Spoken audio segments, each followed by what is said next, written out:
Did you say egg Lincoln? Bullshit. Oh my God, I love Bill Webster. From the Gettysburg Tour Studio. Hi, good night, everybody. Bonfire. You're listening to Addressing Gettysburg Today. I love this podcast. Hello, exactly.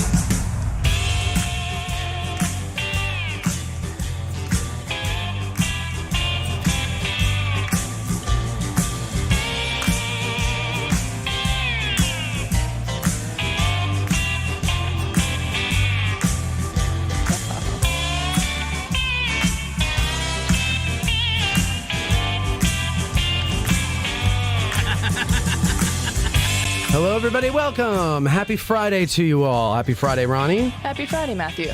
And happy Friday to all the ships at sea. We are a little cold today. It's a little cold. It was a little chilly, right? But it was only like 45 degrees, Yeah. but the wind makes it seem like 43, and that makes it cold. Oh, sorry, cold. Hold on. Go ahead. I was just going to say, this is one of those days that you've mentioned before with the winter, and you feel like you don't want to leave your house. Yes. You just want to stay on the couch all day. And my house is old, so like I can hear the wind whistling, through everything, and the windows rattle. So I have to like take business cards and fold them up and stick them in between the two parts of the window there to stop the rattling. It's very annoying. Yeah. Can't sleep with that. Are you one of those folks that puts the Plastic around the windows? I did that one year. Yeah. And I guess I didn't do it tight enough. And so every time it would blow, it would just, and it would make this noise. And I tore them down. And I said, forget that.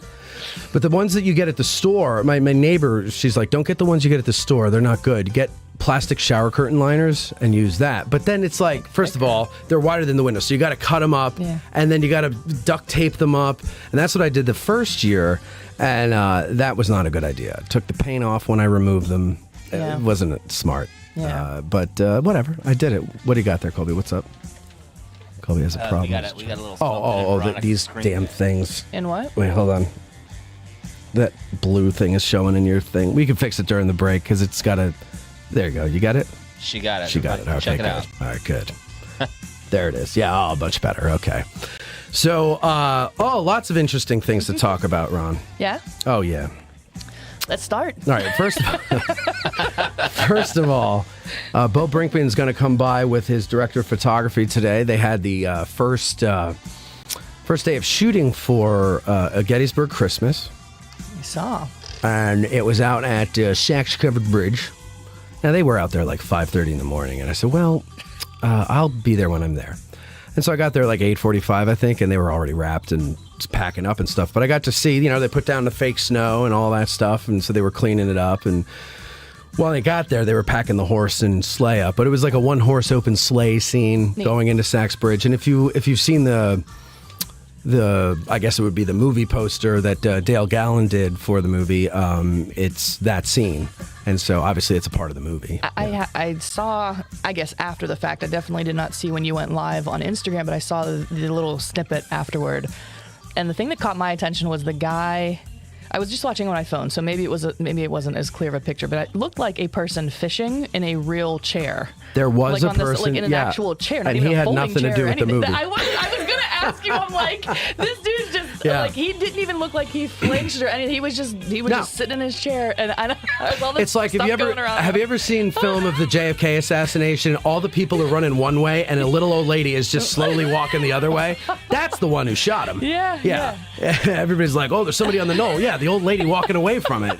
It's not an old lady. It's just a short guy. Yeah, I saw that. And a couple, you walked around, because I think the guy was showing you the film or something, and the couple of different shots, I was like, is that guy, he can't be in the movie, right? Like, there's nothing's happening. He's just...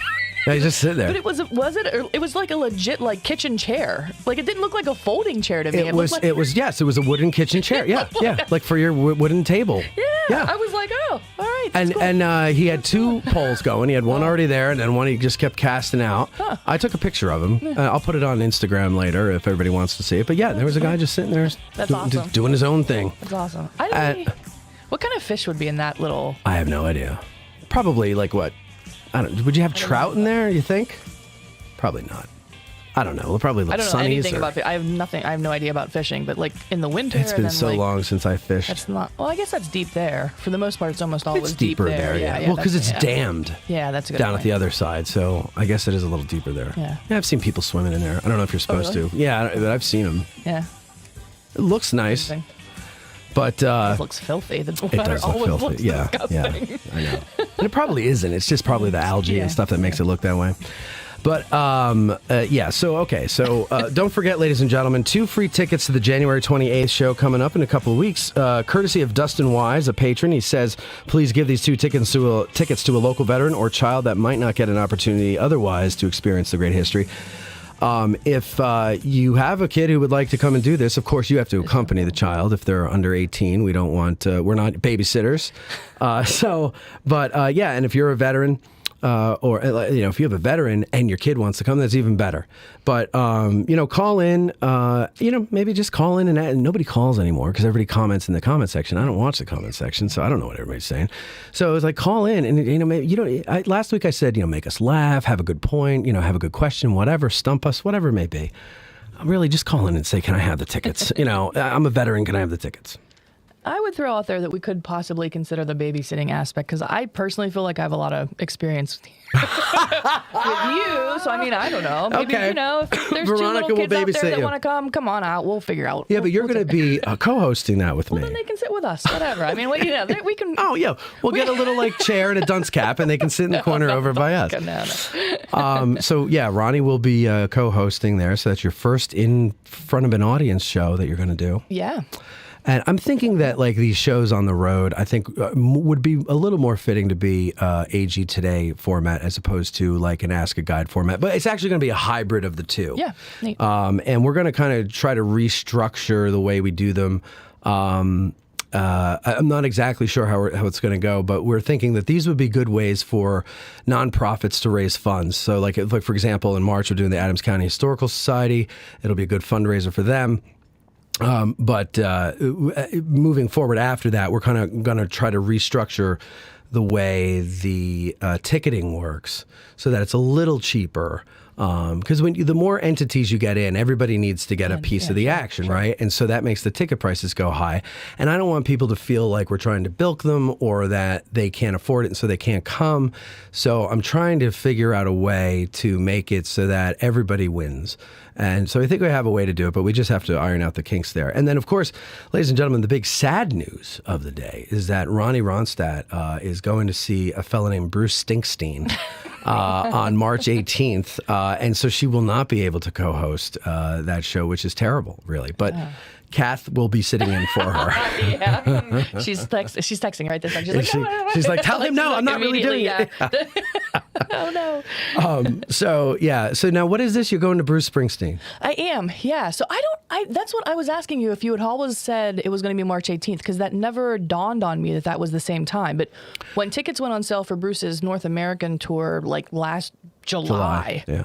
My friend Glenn, who I know from Pittsburgh but has subsequently moved out to Las Vegas, he and I have gone to concerts in the past, and he wanted to kind of surprise me and said, hey, look, I got, I'm in the queue. If I come out there, it's State College, you want to go? And I was like, yeah, of course. Sure. He got tickets. I didn't. I got in the queue, but I was I don't know, thousands of people So there's behind. a waiting list. Yeah. Do you remember? So actually, I don't remember, or who was the Taylor Swift or somebody, the more recent, younger person. It was pretty much a very similar situation with Bruce Springsteen. When those tickets got released, in theory, when he announced his tour, he I don't even know how I was on the mailing list, but somehow I must have been for a fan club or something.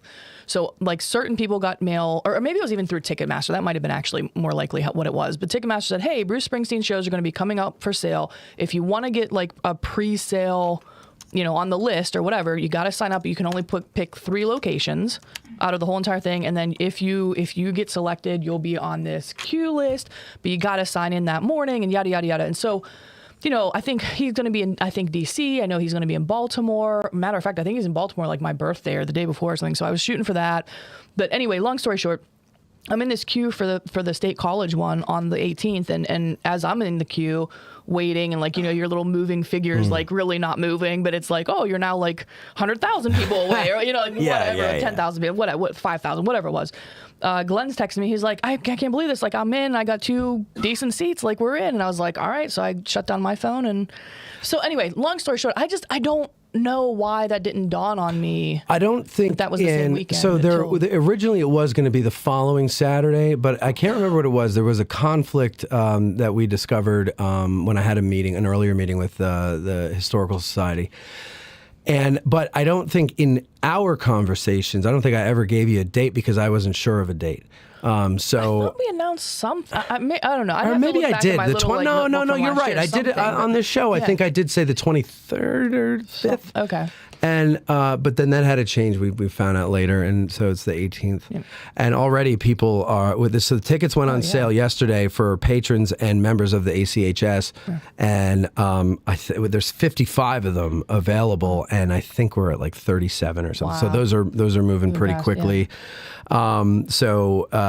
But for the general public, they're going to go on sale on Monday, and there's 155 of those that are available, and so you should be able to get those. But like I said, you know, patrons, they get a discount, they get it early. Yep. And so for the general public, the tickets are $3,000 a piece. And so, how much were the Springsteen tickets?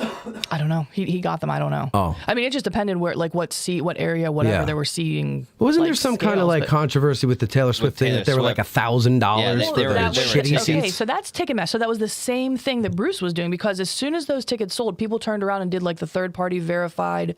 Like Ticketmaster does some kind of weird thing where if you buy through them, you can turn around and immediately sell as a verified ticket owner, but you can name your own price. And they base it off of like, and then the supposedly the other tickets that are Ticketmaster specific are based on market. So like when these people are turning around and selling it like a 500, for example, I'm not saying 5, but say Ticketmaster sold it for 100, right? You get lucky enough, you buy a ticket, you immediately turn it around for 350, and somebody jumps on that. So then now that the market price for the tickets that haven't been sold directly through Ticketmaster in that small amount of time are going up and going up and going up, and people keep going up and up, and it just like build off each other. If you even look at Ticketmaster right now, I mean, tickets that we're selling for $125, they're like $700 a seat. It's crazy. I mean, like, but that's, you know, that's a capitalist world or whatever you want to work in. You know, so if those people can get paid that's fine. But Glenn and I both agreed. We were like, if neither of us get through this queue, and if neither of us get the legit tickets from Ticketmaster without a third party, like we're good with not doing it, because I refuse to pay like 5 times what somebody. It's just not worth That's even a $500. the thing. I mean, you know, I have always been a fan of music and musicians, and you know, my whole life, for a while I wanted to be one, you know, a working one, and then then of course you get older and you realize you really don't have what it takes, but there is no one that I was a fan of enough to ever pay more than like $100 for a ticket, if that. Even that would make me think. So these people that pay $500, $1,000 to go see the Eagles or something, it's like I love the Eagles, but Jesus, I'm not paying that. First of all, they're not the Eagles anymore. Yeah. Number one. Number two, even before Glenn Frey died and before they kicked Don Felder out, they still weren't the Eagles anymore. They were old guys reminiscing, and that's the same. Billy Joel, all these guys. You know, it's like it's kind of, so. I mean, you know, everybody has their little hobby or whatever, right? Like people will pay hundreds of dollars for a used rare Civil War book that other people are going to say I wouldn't pay $2 for it because it's not interesting. Right? I would have done that for Ray Charles. I'd have paid thousands of dollars. Well, Ray Charles is a legend. Same with Sinatra. That's what I was going to kind of get at, though. You never know when these people are going to pass away, right? You never know if you're going to have an opportunity to see them. You don't know, like, you know, someone that you might have grown up with, whether it was nostalgic or it was your wedding song or you just somebody you like or whatever. I mean, look at all the people, even like I grew up on classic rock, and my God, like you said, the Eagles, Tom Petty. I mean, like we just got to see him before he went. I was going to say this in the news, but like Robbie Bachman from Bachman Turner Overdrive. Oh, he died? Yeah, 69 years old. Jeff Beck died the other day, 78 years old. Lisa Marie Presley, 54. Your favorite non-musician. Right. But you know what I'm saying? Like you just never know. So if it's important to the person and it's a night out and they have the disposable income, I don't begrudge them. No, I don't either. But No, Yeah, I would love to be able to say, yeah, I'll drop $1,000 per person on a ticket to go see someone. I mean, that's a cool status symbol to have. But it used to be like, I remember I saw a poster from the Doors. Now, this is 50 years ago, but it was $12 Wow. to get in to see the yeah, Doors. Yeah. $12. I just Of course, a poster or something or a T-shirt was $200, but whatever. But go ahead. I just randomly pulled up Ticketmaster, and the March 27th, it's a Monday evening in DC, his show. The cheapest seat right this second is section 426, which means the highest level, right, on the rank, row P, $340 a ticket. And if you just like scroll down, I mean, there's, section 108, row R, $1,000 a ticket. I mean, like, it's just, it's crazy. So, I mean, it's, what people are trying to resell it. And Bullshit. Yeah, exactly, if they Tim. can get it, hey, good for them. If not, whatever. Yeah, well, okay. So Ronnie's not going to be there, which is really sad, but we're going to have Tim Smith, Andrew Dalton, Jake Borrett, and Sue Boardman. I don't know if Jake and Sue actually know they're part of it, but I'm going to make them do it. And it's going to be fun. So we had. So first of all, I had very good stuff this week. I had a meeting with. This is more behind the scenes stuff, but I had a meeting with Dave from TR Historical, who's going to kind of come on as like the business manager and help me kind of get organized and help me with the things that have nothing to do with the actual product. Nice. And so that is a huge weight off my shoulders once he actually gets into full swing. Is he? So I did look up the receipt. By the way, you were asking me about that one sweatshirt. It was printful. It was a. That's the new place. Yeah. I know. Anyway. I gotta. Yeah. Well, and I would like to. The thing is, the reason why we use the third party T-shirts is because I don't want to have inventory. I don't want to have to go to the post office every day. Sure. It's not even wanting. It's I just can't. I can't keep up. Right. And that's a good problem. It's better than I have nothing to do. Right. I'd rather not be able to keep up than have nothing to do. But, I got to make it work. But I would so much rather have the quality shirts that Dave has with TR Historical. And maybe someday we will. We have plans, Dave and I. Cool. So, but it's years away and requires several $100,000. But anyway, what was it? So we had a good meeting there. And then that afternoon, I had a meeting over at the Historical Society with Andrew and Abby and Mark from the Adams County Community Media. And I requested that they ask him to come because I wanted to live stream it. And so I said, okay, so here's what we want to do. It's going to be done like our live shows like we do here. So we do it live, where, during the breaks, we run commercials, all that, and go pee or whatever we have to do, and then come back. And I said, so how many cameras would you bring? He goes, probably 2. And I said, okay. And then I go, can you do 3? And he said, yeah, I could do 3. And I'm like, good. So we have 2 cameras on the stage and 1 on the audience because we're going to do questions and answers. And he goes, oh, yeah, we could do that. I said, great. So they're going to be able to do that on Adams. So that will be on our YouTube channel and theirs as well. Neat. But I encourage you to actually come and join us if you are close enough and you can, because you will get to actually go through the museum before any of the huddled masses do. And so you'll be able to see it first. The paint will be fresh. You'll still be able to smell the sawdust. It'll be wonderful. And I'm telling you, I am so excited about this because I've seen it, not through every phase, but I've seen, and now they've got the exterior of the house that you would go in for the Caught in the Crossfire thing. And it's got bullet holes and actual bullets and pieces of canister in it. That's awesome. And the inside isn't finished yet, but Andrew took me in and he showed me, what's going to go where and everything like that. And this thing's going to be amazing. And the rest of it's beautiful too. Like he showed me and I could just envision it as he walks me through. And it's just going to be so cool. Yeah, that's neat. And so the event we have for you guys is you get to do that for 2 hours while cocktail hour food is provided by Bigger Staff's Catering. Everybody, the cocktail, when you go to a wedding, the cocktail hour food is really the better food, right? It's a variety. There's a lot of shrimp. And so, just delicious food. So you can fill up on that. And then when that's done at 7:00, the show is going to start. And we can get a little bit over 200 people, and we're hoping to actually sell that out because it's going to be, first of all, it's going to help us, of course. That's why we do it. But it's also going to help the museum. It's going to help Bigger Staffs, and it's going to help you guys feel a little bit more, like you're in the in crowd. You get to see something before everybody else does. And of course, that's because we love you and we want you to feel that way. So that's that. And then, of course, don't forget the 28th at the Seminary. That's going to be a lot of fun, too. Same idea. You get the free reign of the place. 82 Cafe, now called Bantam Roasters, is going to be there and do coffee and dessert. So you eat dinner beforehand, get to go up in the cupola at night. Pretty cool stuff. And The coffee shop itself changed names? yes. It's the same I haven't owners actually and everything. Driven past. I mean, do they have like a different Sign. Oh man! Even their oblivious. little food truck is all new wrapping. I thought I saw that. Yeah. But then I was like, oh, maybe that's just a little offshoot or whatever. So are they still kind of affiliated, sort of, with? So I was in there yesterday and I asked the lady behind the counter, I go, what's with the name change? What's going on? And she tried to explain it to me and it has, I don't know. I want to talk to Chad. I need to talk to him anyway because the ads still call it 82 Cafe. And Cindy asked him, do you want Matt to change the ads to Bantam Roasters? He says, no, I'll do it when I renew. But I think he's renewing. It's at the end of 6 months. And it's like, people are going to be, people are going to be confused. Yeah. So I'm going to try to talk to him and be like, hey, Interesting. let me change it. I should just change it. I'll just change it. I don't need to get his permission. I mean, I do, but he'll understand. It's for his own good. Yeah. No, that's interesting. I'm trying to think. We just drove past the other day for some reason. And I don't know why I didn't. Yeah, you probably saw the truck in the parking lot behind. We always park in the bar, Yeah, that's where you saw it. But the sign on the building you're saying has changed too? Yeah. I'm so oblivious. I didn't notice that. I am too. I didn't know there was a coffee shop there until a year ago. Maybe were they there before that? Oh, yeah. Yeah. So yeah, I didn't even know. I just drive with my eyes closed apparently.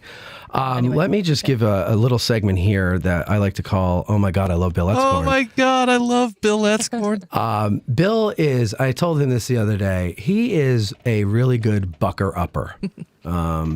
Wintertime, I always get a little down. So it's like this. My year goes from like March to November, middle of November, like Remembrance Day, basically. I'm like a crash test dummy going in a car at 100 miles an hour. So you keep Park Service seasons is what you're saying. Basically, yeah. Well, yeah. I mean, that's when all the activity is, right? Yeah. So I'm going 100 miles an hour. November 20th comes, and that's the brick wall. But I'm a crash test dummy, so I'm not wearing a seatbelt. So I'm still going at 100 miles an hour through the windshield, and it takes me a while to adjust, right? And part of the adjustment is going from constant stimulation, meeting people day in and day out, hanging out with people, doing stuff, to everybody's huddled inside, and you're all alone. And then December, and this is they've done studies on this, and it's across the board. All podcasts tend to see a dip in December. And then it starts to come back middle of January and then into February and stuff like that once people are settled into the winter. So that's very normal. But, sometimes something that happens at a normal time never recovers. And so you always worry and you're kind of like on pins and needles until, okay, I hear it's coming back. It's coming back. So, there's that. And then inflation. People lower their pledge amounts on Patreon and everything, and not as many people might, be inclined to join, or they do, but they do it like the really low levels. And so then it's like, okay, well now what do I do? It's a scary time of year. And so as I do every year, I go, I think this has run its course. I think, we've plateaued. Without some kind of infusion of capital, I don't think I can take it to the next part of the idea. And I don't see how I can grow this as it is anymore. I mean, you think about it. I'm very lucky that I have 330 to 350 patrons, considering the subject matter is such a niche, right? And everybody talks about it. It's part. There's a lot of. So I'm very lucky in that sense. And I don't take it for granted at all. And I know any minute the rug can be ripped out from under me and it's all gone.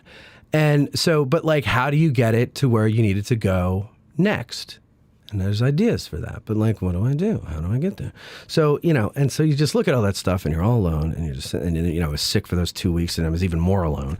And, you start to go, okay, this is done. And what do I do? Well, I'm going to get back into insurance and everything. And so I started looking into that again and how much, and then I was talking to Bill and he's like, get your head out of your ass. He did a really good job at like putting a positive spin on things.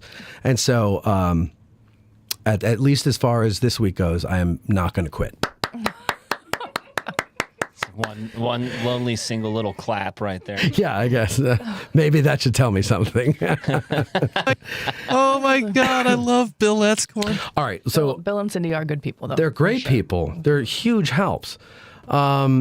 All right, what was the other thing I wanted to tell you about? Okay, so went down to Sachs Bridge. So Bo and Barry are going to be here a little later. Meaning, Ronnie won't be here. Okay, great. And so today, in today's show, Billy Webster, the guy who did that album that we played last week, is going to call in the next segment. He's supposed to call in, but so far he's not in the queue. Hope he's calling. If not, then I told him, okay, if you can't, just sometime between 5:30 and 6 and whatever, but we'll wing it until he does call in. And then what else? That's it. And then Bo and Barry will be here, I believe.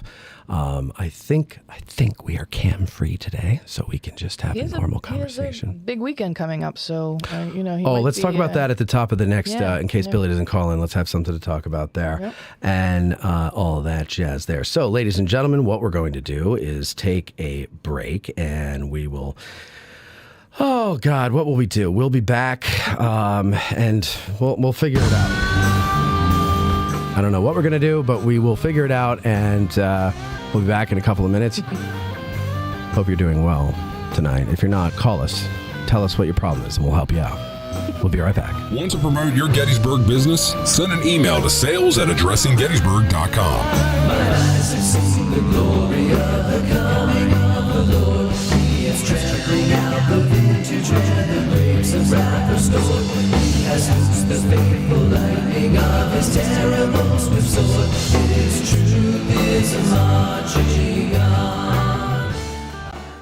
Bo Brinkman is no stranger to Gettysburg, filmmaking, or this audience. An established Texas filmmaker, Bo has held the lead and supporting roles in television and film, including the 1993 film Gettysburg and its prequel Gods and Generals. Bo has written, produced, and directed several films, often drawing his characters and storylines from his ensemble of intricate comical and emotional family tales. The Last Mark, The Bay House, and Last Man Club are among his collection, with the latter winning Best of Show, Best of Picture, Best of Film, Best Narrative Feature, and Best Dramatic Feature. Now, 30 years after the release of Gettysburg, Bo returns to the same town for his next film, A Gettysburg Christmas, and he is looking forward to your assistance in bringing the film to life. Just go to GoFundMe.com and search for A Gettysburg Christmas, or click the link in the show notes and choose your level of support.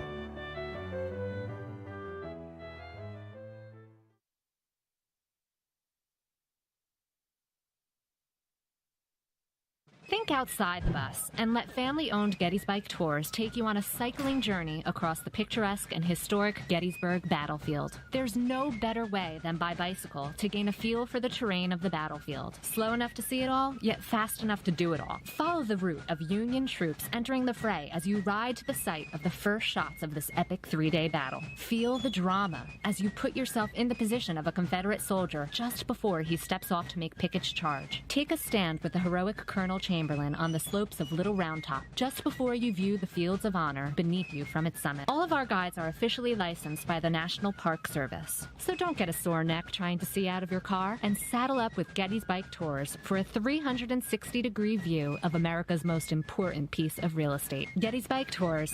Think outside the bus. Go to gettysburg.com or call 717-752-7752 to book a battlefield experience you will never forget.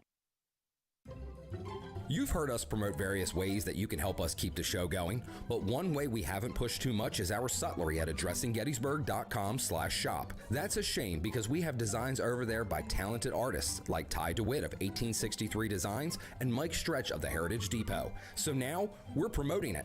Buying shirts, hoodies, mugs, and other items from our sutlery not only helps us keep the lights on, but it also helps guys like Ty and Mike, and it helps spread the word about the show every time you wear an item or you sip from your mug. So head over to addressinggettysburg.com/shop and grab some merch. It's the perfect Christmas gift for the Gettys nerd in your family. That's addressinggettysburg.com/shop. Have you noticed our revamped website at addressinggettysburg.com? Well, that's the fine work of a man named Mike Stretch, and he also redid our logo for us.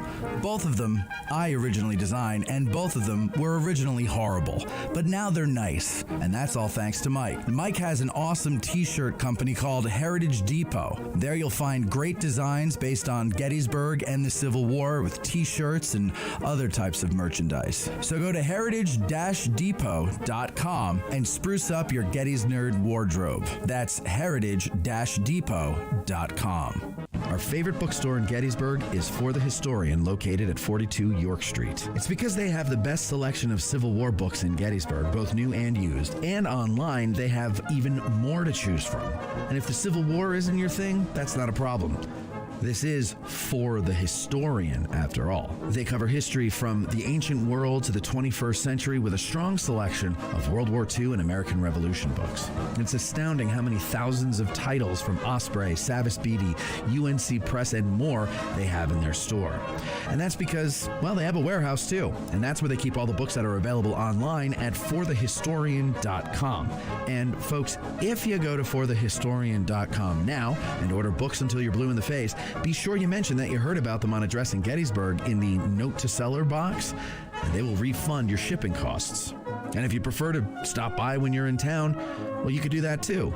Just mention Addressing Gettysburg at checkout, and they'll take 20% off the retail price of your item. So go to forthehistorian.com or stop by 42 York Street, or you can call them at 717-685-5207. That's forthehistorian.com or 717-685-5207. You're listening to Addressing Gettysburg.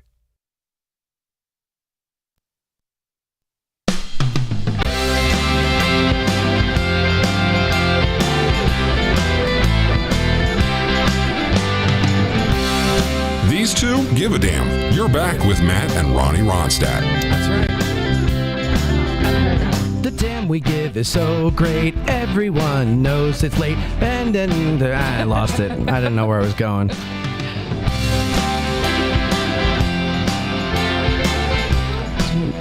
All right, so we're waiting for Billy Webster to call. He did say earlier that he had to drop off his kid for something, so he might be calling in a little late. So we'll just wing it. But so let's talk about tomorrow. Tomorrow is a big day in the history of the National Park Service, ladies and gentlemen. They don't know it yet. Nobody knows what's going to hit them. But one Cameron Cecil Mallow is going to... Cecil. Actually, what's his middle name? Marsh. Cameron Marsh Mallow. Is, No. his mother's maiden name as his middle name. He's going to join Matt Atkinson. Dude, are the planets aligning tomorrow? That's two of Gettysburg's I think they're about stars. to collide. He's joining Matt Atkinson tomorrow at his for his lecture. It's gotta be like a rebuttal, right? Can we Is call that it the a concept lecture? of this? A rebuttal to Matt's lecture? Well, kind of, right? Isn't it? Like, so Matt's supposed to be talking about John Hunt Morgan. Yeah, and Cam wants to talk about a different Union soldier. I think Cam out of West Virginia. I think Cam wants to talk about how Averill and how he pushed Morgan out of West Virginia. So it's like, oh, John Hunt Morgan did this? Well, did you know General Averill did this? I feel like that's exactly how it's going to be, dude. So counterpoint. But this is the thing. It's like Cam, he is such an artist when it comes to talking about what he wants to talk about in someone else's talk. Like, you know, he comes on this show and we're talking about one thing and he goes, yeah, well, the 7th West Virginia did blah, blah, blah. And then now but this is a real coup de grace because he was able to get a National Park Service employee to allow him to come in on his lecture. Yep.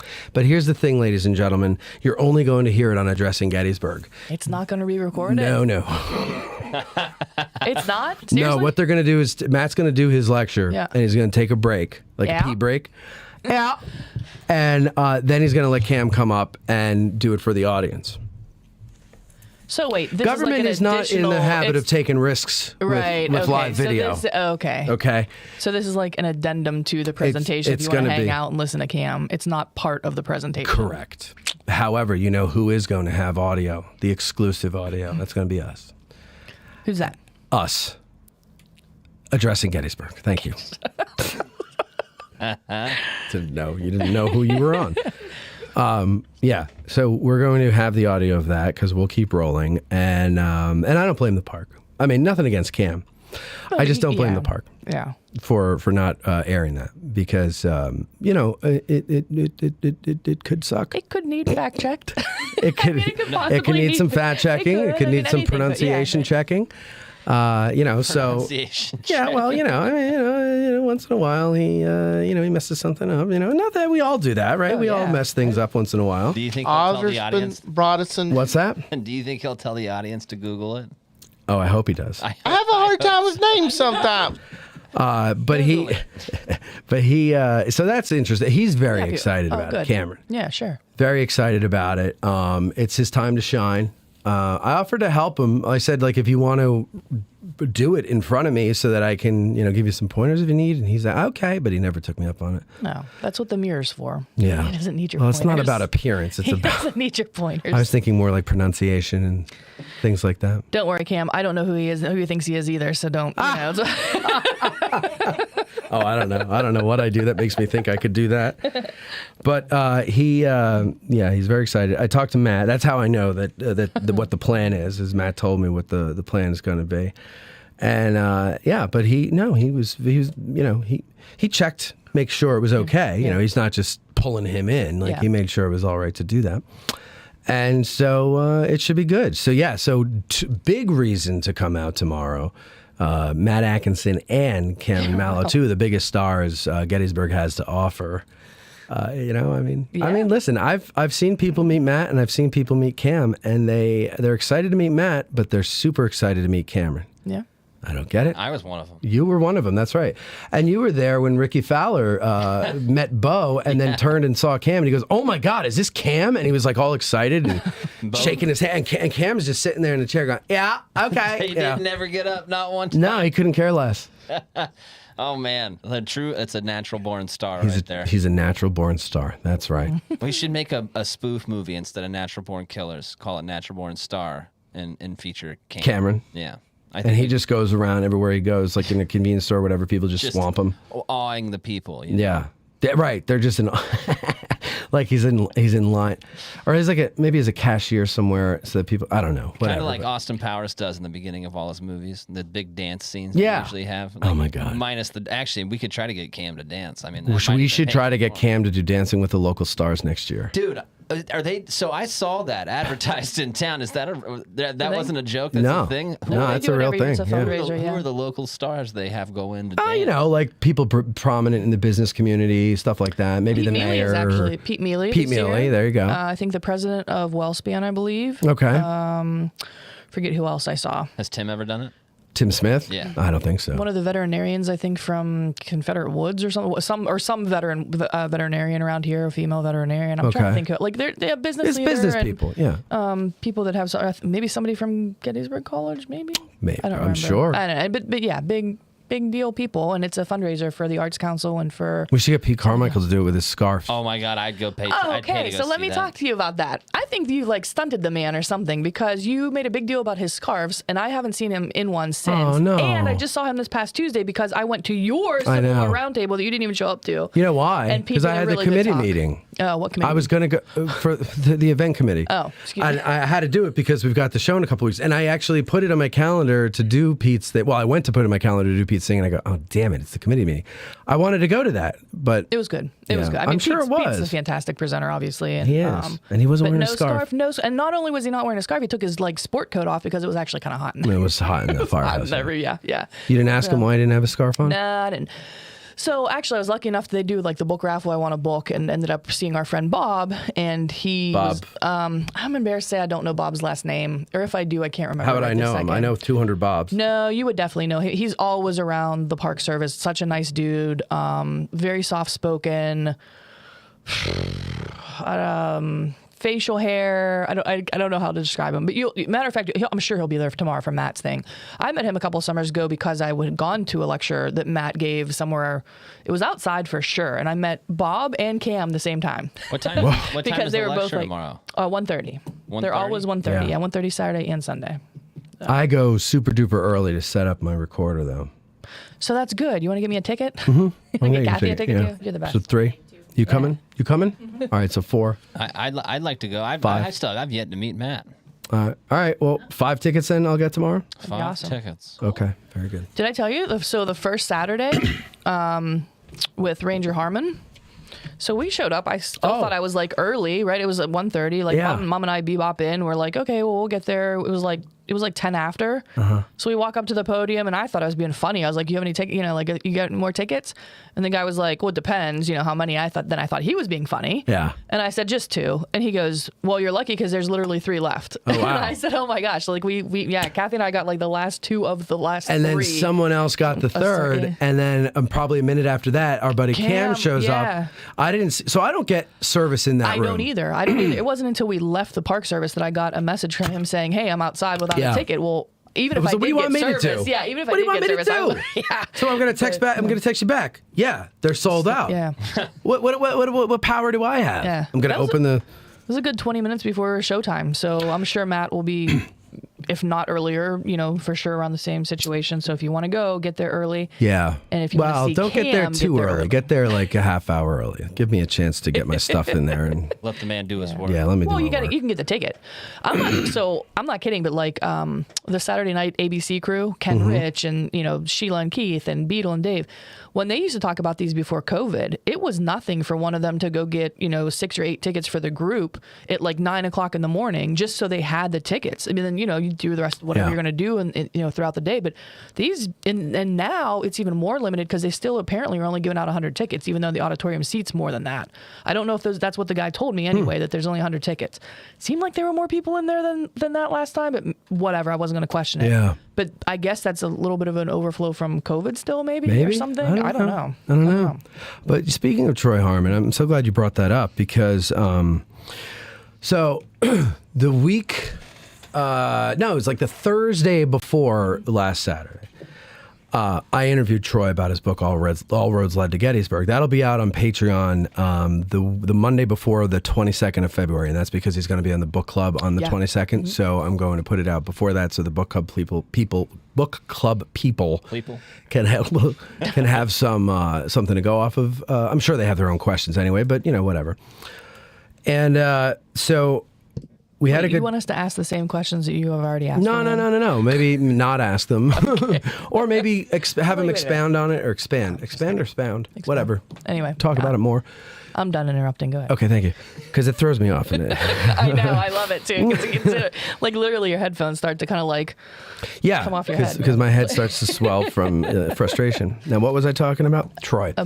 So we go in, set up everything like that. And, have a few words with Troy. Hello, how you doing? How you been? That type of stuff. And go sit down. He starts the lecture. And he starts talking about, what's coming up this season. Because he's the first lecturer of the year. All that, and what we're going to talk about today. And I thought he was going to go right into it. And then he just goes, we have in the audience with us Matt Callery from Addressing Gettysburg. How many here have heard? A rising star. That's right. And and how many of you people here have heard of Addressing Gettysburg? And people threw things at me at that point. So, I mean, they have, but they hate it. And anyway, so Troy, he says a lot of nice stuff. I don't know. Yeah. And I'm embarrassed. Like I'm sitting there and I'm just like not moving, not looking at anybody. And I'm like, because he didn't tell me he was going to do this. I certainly didn't ask him to do that. And it was very, it was nice, but I was embarrassed because it was a full house and I was in the front row. And so I felt all these eyes on the back of my bald head. And so then after he moves on, it's like, okay, fine, it's off of me. And then I start thinking, I go, wait a second, that is awesome. Because remember, before I was thinking, it's time to give up, right? And I'm thinking, they have a bigger following on YouTube than we do, and this is being live streamed. And I'm like, that's going to be such a huge shot in the arm. Okay, I'm back. The next morning, I get up, and I go, oh yeah, let me go check and see what it looked like and, and everything. Press play. And it starts 5 minutes after he said that. Oh my she didn't have the camera rolling. And then on top of that, the audio was awful. And the only thing people were saying in the comments was like, how could you have such bad audio? It's like, you get millions of dollars a year from the government. You can't have good audio, blah, blah, blah, blah. But people were like, really pissed about the audio. So I had the audio, and I sent a link to it to Chris, and I said, here's the clean audio if you want to sync it to the video or whatever, or if you just want to link this to people in the description, here you can listen to the audio here in its entirety and clean. So he thanked me for it. But then I went back and they took the video down. So the video's not even up. Yeah. Which, as far as I'm concerned, doesn't matter because I'm not mentioned in it anyway. So, so you can only hear it on our feed. And so it's like, well, okay. I mean, it's cool that he did that. I'm very grateful he did that. But now it's like the excitement just kind of, my bubble was burst because it's kind of like preaching to the choir, Because he was, for a minute there, it was like he was a preacher out on the corner just yelling to the masses. Yeah, really, yeah. And then now it's just like, oh no, he's just back in church talking to the people who already believe. So, but whatever. I'm very grateful for him to do that. It was very nice of him. What the hell? The people in the audience, there were people in the audience that you don't know if they automatically listen to Addressing Gettysburg or not. So there's there's that's some true. people there, That's true. And it's also you're right. And then there's people could just get Cameron to do the same thing tomorrow. Barge but he's in? not going to be on the video. Oh man, you're striking out. Yeah, I know. Whatever. Maybe someone, who has a lecture coming up will say, oh, poor Matt, let me do it. Wink, wink, nudge, nudge. But anyway, that was really nice of Troy to do, really was. and very surprising. But you can go and hear it if you want to. And everybody's been very nice because I did play a little. I took a portion of it and I put it on social media, and because I'm like, you're not going to hear this on theirs, but here it is. And people were very nice in the comments section about all that stuff. And also, I'm looking at the comments here on the video we're doing now. Somebody wrote that they were thinking if they won the $1 billion that they would, open a trust for me so that I could keep this going. And then I forgot what the other thing was, but that they had thought of, going to the wish list and buying it out and everything. That's very nice of you to think that. I also had plans for the $1 billion. But they haven't found a winner yet, right? No, not that I know. Is it you talking about the lottery? Yeah. No. It's the next one tonight? When's the next draw? I don't know, but I don't have a ticket. I should get one.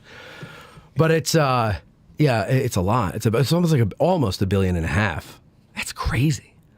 $1.5 billion. Can you imagine? I mean, $1 million is hard to imagine. Yeah. But $1.5 billion? Sweet jumping Jesus. I would, the things I would do with that. Oh, I'd turn this place into people would love it. Well, you're not going to get all that money, but even if you get a quarter, If I got to, but it's something that for sure. It's something I can go to investors and say, I have $100 million. I need another 200 million or whatever it may be. Bro, what kind of setup you trying to get? Dude, over here? you have no idea the things that go on in my head, the things I want to do. Oh my God. Yeah, I need another 200 million. This place needs more visitors, and it ain't cutting it with what they got now. And you need to cater to the people who have the disposable income, and we're not doing that. We're catering to people of a bygone era still. I mean, there's a lot of change. There's a lot of new stuff coming. There's younger people opening businesses. They get it, but there needs to be. It'll never happen. You know what I'll do? I'll put it in my will, and when I die, they can read that part of my will at the funeral, and it can be like, see what you could have had. You could have just called Matt and said, if only. I have some money. I want to invest. What is it? All right, let's see. How about are you go still ahead, stalling? I'm still stalling. Billy said he's going to call. He's just got home, so go ahead. So I'm sure you all heard about the news that Jeff Daniels was part of the Finding Your Roots show, I think on January 7th. And Henry Louis Gates informed him that his great-great-grandfather was actually not only at Gettysburg, but was captured the first day, 24th Michigan. He and his brother both went to Andersonville and both survived. But I don't know how you could turn that into like hey, Jeff Daniels, the movie anniversary is coming up, and now that you have an actual relative, why don't you come out here more? And I don't know. Maybe that would. Yeah. Now, if I had a way to get to him, I would send that message. That's what I was saying on the live video today. Is like maybe he'd want to, spend a little more time here, not just because he shot a movie here, but and he played a guy who fought here, but because he actually has a blood relative who fought and was captured here. But you know. I didn't who see knows? that live video. I saw the live video at the Saks Bridge, so I missed. You have a lot of time on your hands when most people are working and doing things. You're on. What do you think I'm social doing? media. Picking my nose? Apparently. Yeah. Between takes. Yes. I guess. Colby comes out with an immediate yes. Picking and flicking. Yeah. No, those days are over. So, okay, let me see here. Someone who barged in is one named Cameron Mal. Looks like he shaved his beard in honor of his big appearance tomorrow. Come sit down, so Cameron. fresh and so I'll give you a clean, minute clean. here. The audience is going to be so mad at me because I You look like you allow went to a you on. tanning bed. You look like, I mean, you really went through the work. Look at that. Did you put on some tanning lotion? Yeah. Mantan mallow. You can get a little sun, vitamin A. And did you? It also looks like you took a moving blanket and made a shirt. No, I did not. Oh, well, it's all quilted. Can't put the headphones on, buddy. Headphones and microphone. How many times do I have to teach you how to do this? All right, so you shaved your beard. Well, you trimmed your beard, right, for tomorrow, right? You want people to see you in all of your handsomeness. Are you nervous about tomorrow? No. Not at all. Nope. If I told you that the head of the National Park Service, Regional National Park Service, is going to be there evaluating you, would you be nervous then? Nope. Good, because he's not. But even if, or is it a she? I don't even know what it is. She or a he. Either way, that person's not going to be here. So don't worry. Okay? It's going to be easy. You're going to be there with your friends. Yep. And a bunch of He knows strangers. the stuff. He's not a. What are you gonna talk about? Nothing to be nervous about. Well, I don't want to give it all away. No. Give us a preview. It's called a preview. Well, Did the Union win? actually, I'm just messing around. actually, right before Christmas, I was doing some research on the 1864 raids on the Virginia-Tennessee Railroad. And I came across that one of West Virginia's most famous Union generals, Averell, fought against John Hunt Morgan in May 1864. Right. Averell was ordered alongside Crook. They were part of the multi-pronged attack on the Confederate States or on the Confederacy to attack. Are you going to do it like this tomorrow? No. Okay, good. How are you going to do it tomorrow? You're putting him on the spot. I know. Stop it. You're going to have 100 faces staring at you tomorrow. You better be able to put up with this. Just picture him naked. Nobody's going to be acting like Matt, though. You're fine. Like, Everybody's I gonna got act a like written me. script of everything. Okay, so you're going off a script. Yeah. Okay. Wait, so you're going to be reading to the audience? Yeah, don't. Are you going to read, or are you going to just have a note and then remember what you said? Well, I got like a script to go by, but I got everything. Name the. Do you have like? Are there 5 principal players? Like, in other words, Averell, Morgan. Who else? I got a couple enlisted soldiers that rode with Averell. What are their names? One's Frank Reeder. One's Joseph Sutton. I got a couple authors that describe the actions in 1864. Okay. And also got Theodore Lang, who wrote a great quote from his experiences riding with Averell during the war. All right. Very good. And are you going to wear your National Park Service hat that you have on? No. What are you going to wear on your head? I'm not wearing nothing. I'm coming in all dressed professional. Wait. Really? And your birthday suit, wearing nothing? No, I got my dress suit I'm wearing. Good Lord in heaven. What color's your tie? West Virginia collars, What are those? blue and gold. Blue and gold. I think you'd look good in a bow tie. Yes. I'm not wearing no. Why bow not? tie. Why not? Very astute. I got a tie of my lucky tie, so I'm wearing it. Okay. I think you should just get leather, just a leather shoelace type of thing. Just tie that in a bow, like you tie your shoelaces. Or an ascot. I think you would look good in an ascot. No, You know what an ascot is? I'm sticking Bolo with the tie. Bolo tie. I like a bolo tie. Cam, I think you could pull off a bolo. Yeah. All right, Cam. All right. Well, listen. You have some fans in the chat, and that's awesome. We have some very supportive listeners and everything, but you are obviously a fan favorite, and everybody's rooting for you to just knock it out of the park, Cam. That's and right. We're sure you will. So, Cam cannot be excited to see ya. intimidated, says Redoubt Productions. Ricky Fowler. Cam, go get him, bud. If you need help presenting, just reach out to Matt because he's awesome. Thank you, Ricky.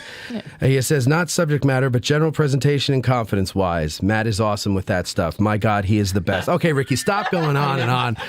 Jeez, Ricky. Ricky. You're making me blush. Oh, don't worry. I heard everything you was saying coming up the road. Yes. What road? Oh, I think we're Cameron free tonight. Yeah, I thought we were. Colby, next time, every time, just lock the deadbolt. Keep it locked. Who'd you bring with you? One of my members of my unit. We also got a brigade meeting in the morning before I give my talk. Tomorrow? Tomorrow, yeah. Uh-huh. And so it's going to be here? Yeah. It's, the brigade meeting? What's the brigade? Federal Volunteer Brigade. You guys having breakfast so we can crash? Yeah. Oh, yeah. You having breakfast? No, I'm only going to be able to be there for a half hour. Okay. What's your friend's name? Dalton. He's a member of Company I, 7th West Virginia Infantry, or back home we're known as the Greenland Gap Boys, because that's where the original company was recruited from. They were Doolin Dalton. You're good. Like literally everybody is in here shaking their head at you. I know. Like, I'm not even kidding. There are 4 people and everybody's head. They're shaking their heads. They have no idea about any good music. Shaking. I was head bobbing. My perception is skewed. I apologize. Colby was into it. Colby likes the Desperado album. Oh, yeah, man. All right. So, Cameron, I have a guest on the phone I got to get to, but just hang out, relax, shut your mouth, okay? All right, Cameron, thank you very much. Ladies and gentlemen, on the phone now, I believe, yes, it is Billy Webster, is the great Billy Webster. He's finally here to tell us about, everything. Billy, how are you? I'm doing great, man. How are you? Oh, I'm just dandy, buddy. I'm just dandy.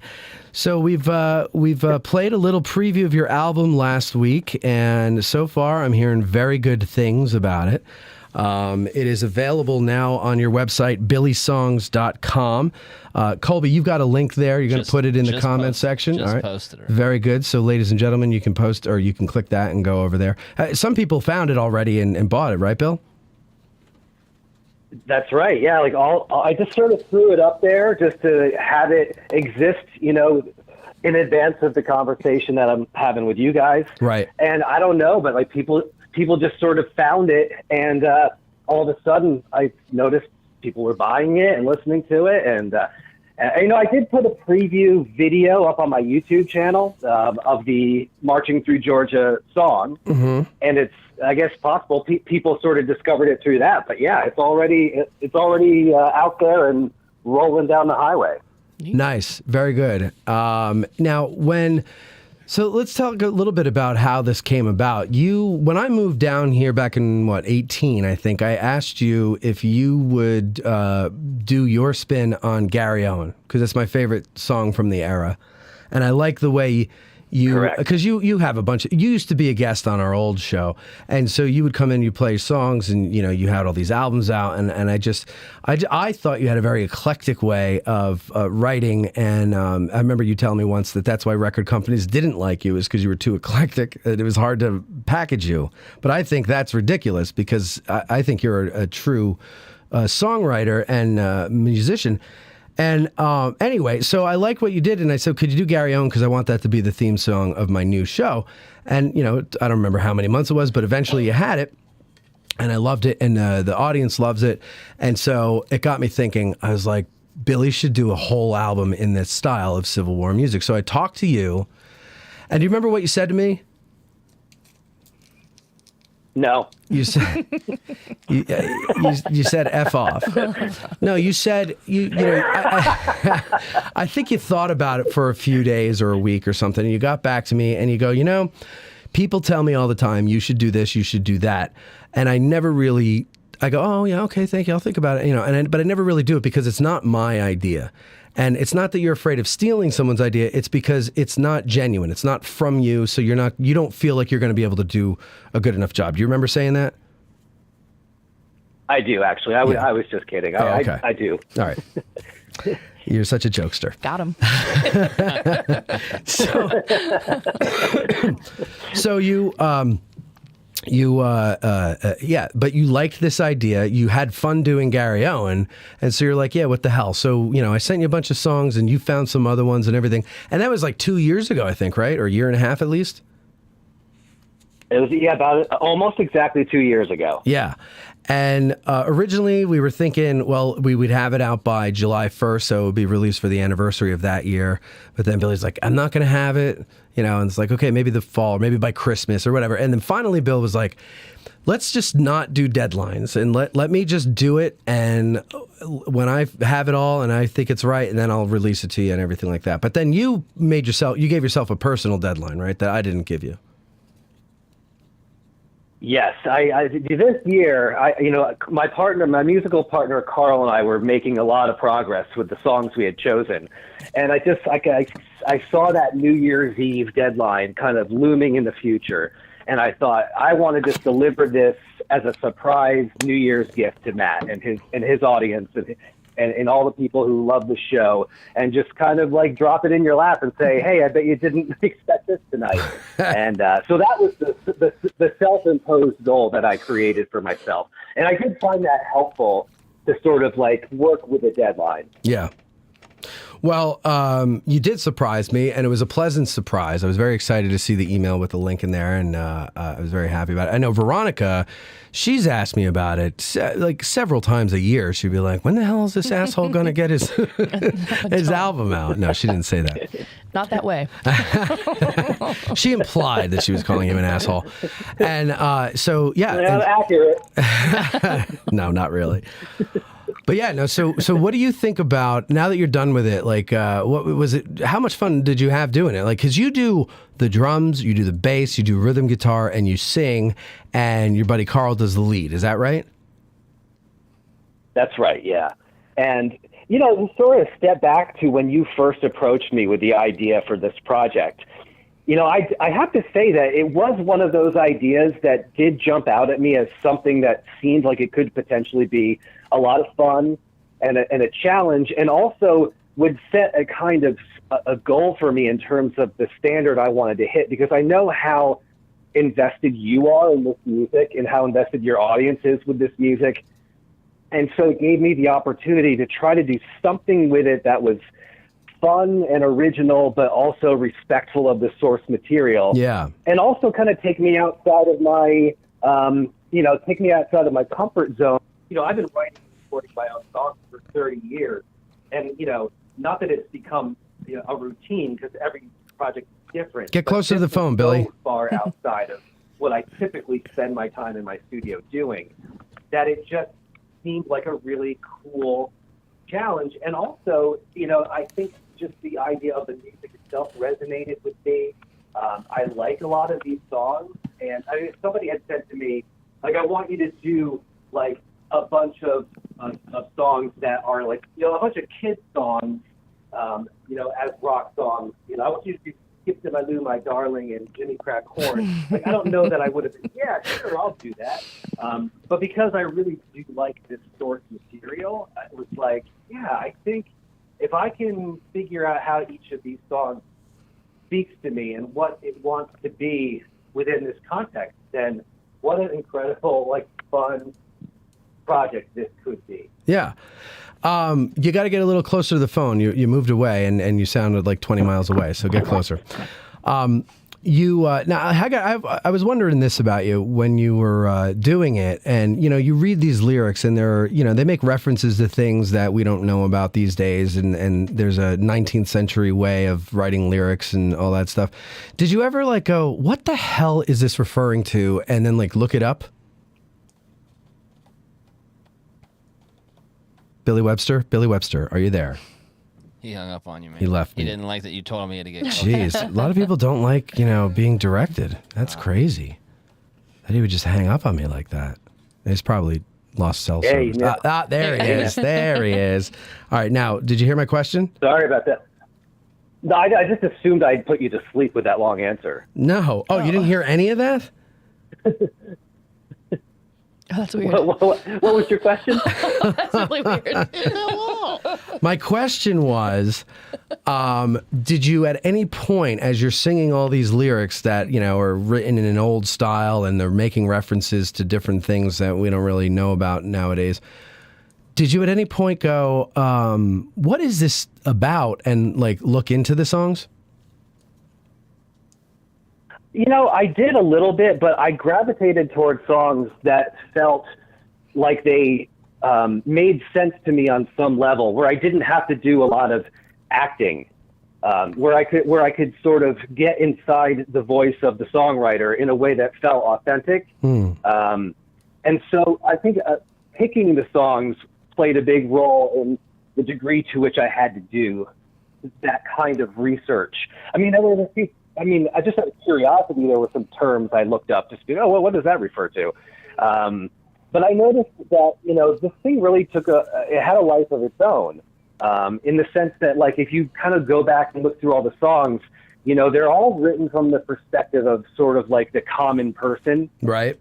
There's a lot of like the soldier, the families of the people affected by the war. There's not a lot of like I'm the general songs, or I'm in charge. It's a lot of like kind of common man sort of stuff, and that made it easier to kind of get inside the heads of the people who wrote these lyrics.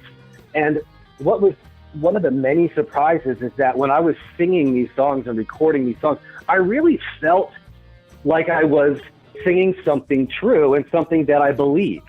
Right. Like there was never any point where I was like, oh, like I can't really relate to what's being said here. I mean, obviously the context is different, the history is different, my life is different, but there was a common thread of the human experience that made it really easy to kind of take on these different voices. Yeah, okay, so it's like universal. Yeah, I could see how in each case of in all 10 songs, I could really see like how a person would feel, you know, in this instance. And also I think the way that we decided like what the tone of each song would be also affected that. Like, you know, you sent me, I don't know, 30, 40 songs, and, you know, I just kind of intuitively picked the ones that spoke to me. Yeah. And then each one of them kind of said, you know, I'm a rockabilly song, and I'm a punk song, and I'm a 60s pop kind of song. Like I never had to think about like what's the style going to be. It was really obvious to me each time what the style was going to be, and that was a surprise. Well, that's what I like about your version of Gary Owen, because to me, Gary Owen's a song about you know, a bunch of ruffians that tear shit up and get in trouble and all that other stuff, and to me, you know, it's like it's not like a death metal song that you do. It's you know, just like it's upbeat, but it's definitely rock. And well, we'll play a little bit of it here now. So when you get to the verse, I like the guitar rhythm for this part here. Hold on. Let the darkest suns be not dismayed, but join with me, show your blade, booze and sing, and lend your aid to help me with the chorus instead of sparkle drink. But it's like it's still got that like that walking bass line that moves it along when you get to the chorus. It's good stuff. It's very good stuff. I love it. And so again, billysongs.com. Colby put it in the comment section if you're watching live, and if you're not watching live, it will be in the description of whatever the hell you're listening on. So for someone that's not tech savvy like me, right? Yes. So I go to his website, I buy the album. Yes. What happens to it? Oh, that's a great question. Does it go to iTunes? Does it go to, like, how do you listen to it? Billy, what's the answer to this question? Well, the way I actually had my friend buy the album first, because I wanted to, you know, ask him, was that an easy experience for you? Because I want to make sure that it works for you guys. Yeah. And he said it was super simple. You buy it. It's just the download, like the files get emailed to you, and you can just like download them to your computer. Yeah. And then you can open them in iTunes. You can like like the thing that we did not do is we wanted to kind of keep this central and like specific and special to this audience. So it's not on iTunes. It's not on. I mean, the other thing is like we didn't put this on Spotify or any of that. We just have it in this one place. And so, but yeah, it just you'll get an email, and it will just like all the files are sent directly to you. And you know, the other thing is we had this problem with Gary Owen, where when the show would go out on YouTube, I would get a copyright ding because you put Gary Owen on a previous album of non-Civil War songs, and it was through CD Baby, and I guess they have somehow, I don't know how that whole algorithm works with YouTube, but like they had somehow, they're out there and scouring for their stuff. And so they would make claims against my account on Billy's behalf. And then Billy basically had to take the song off the album so that I could use it. And I kept challenging it. And I was like, I asked this guy to write this song for my show. He did it for me. Yeah. I'm allowed to use it. And I never heard from anybody. And so Billy had to go and take it off, which I appreciate you doing, Billy. So we're not going to deal with that this time. I really want. No, and that's one of the. I mean, all of these songs are, they're all. None of them are copyrighted anymore, so like I'm not too concerned about that. But I just didn't want to. I didn't want to put it on any platform where anybody would have issues hearing this music. Yeah. And I know that through my website, there are going to be no issues. Nobody's going to be copyright claiming anything. It's just there, and you can hear it. Right, and it is pretty easy. I just kind of went through it. There's a button that says download. You hit that. It puts it in your cart. You go to the cart. You check it out. And so it's pretty easy. It's $10, $9.99, right? That's the full amount there. $9.99. Yeah, or you can buy individual songs for 99 cents. Right. You can hear the songs as previews, and then you can buy them individually, or you can get the whole album there. I mean, honestly, I've been listening to it. Pretty much every day, really, since it came out, and I like all the songs. Like, it makes me tap my foot. It's honestly, I think that they could actually, like, people who don't know any better would just hear it and think it's just a modern rock song and be like, I don't care what it's about. Like, they wouldn't know it's a Civil War song, in other words. Hey, Billy, I'm going to put you on the spot because you might not even remember the specific lyrics, but the thing is, like, the next to last song, possibly like what I would call almost like the love song or something about One He More Wore Blue. Blue. One More Blue. Thank you. Do you recall what the lyrics are or what the gist of that story is? Yes, it's the story of a couple who live in Virginia, I believe, and there's a young couple. They fall in love. The boy decides that he wants to fight for the North. Okay. And that decision kind of tears apart their relationship.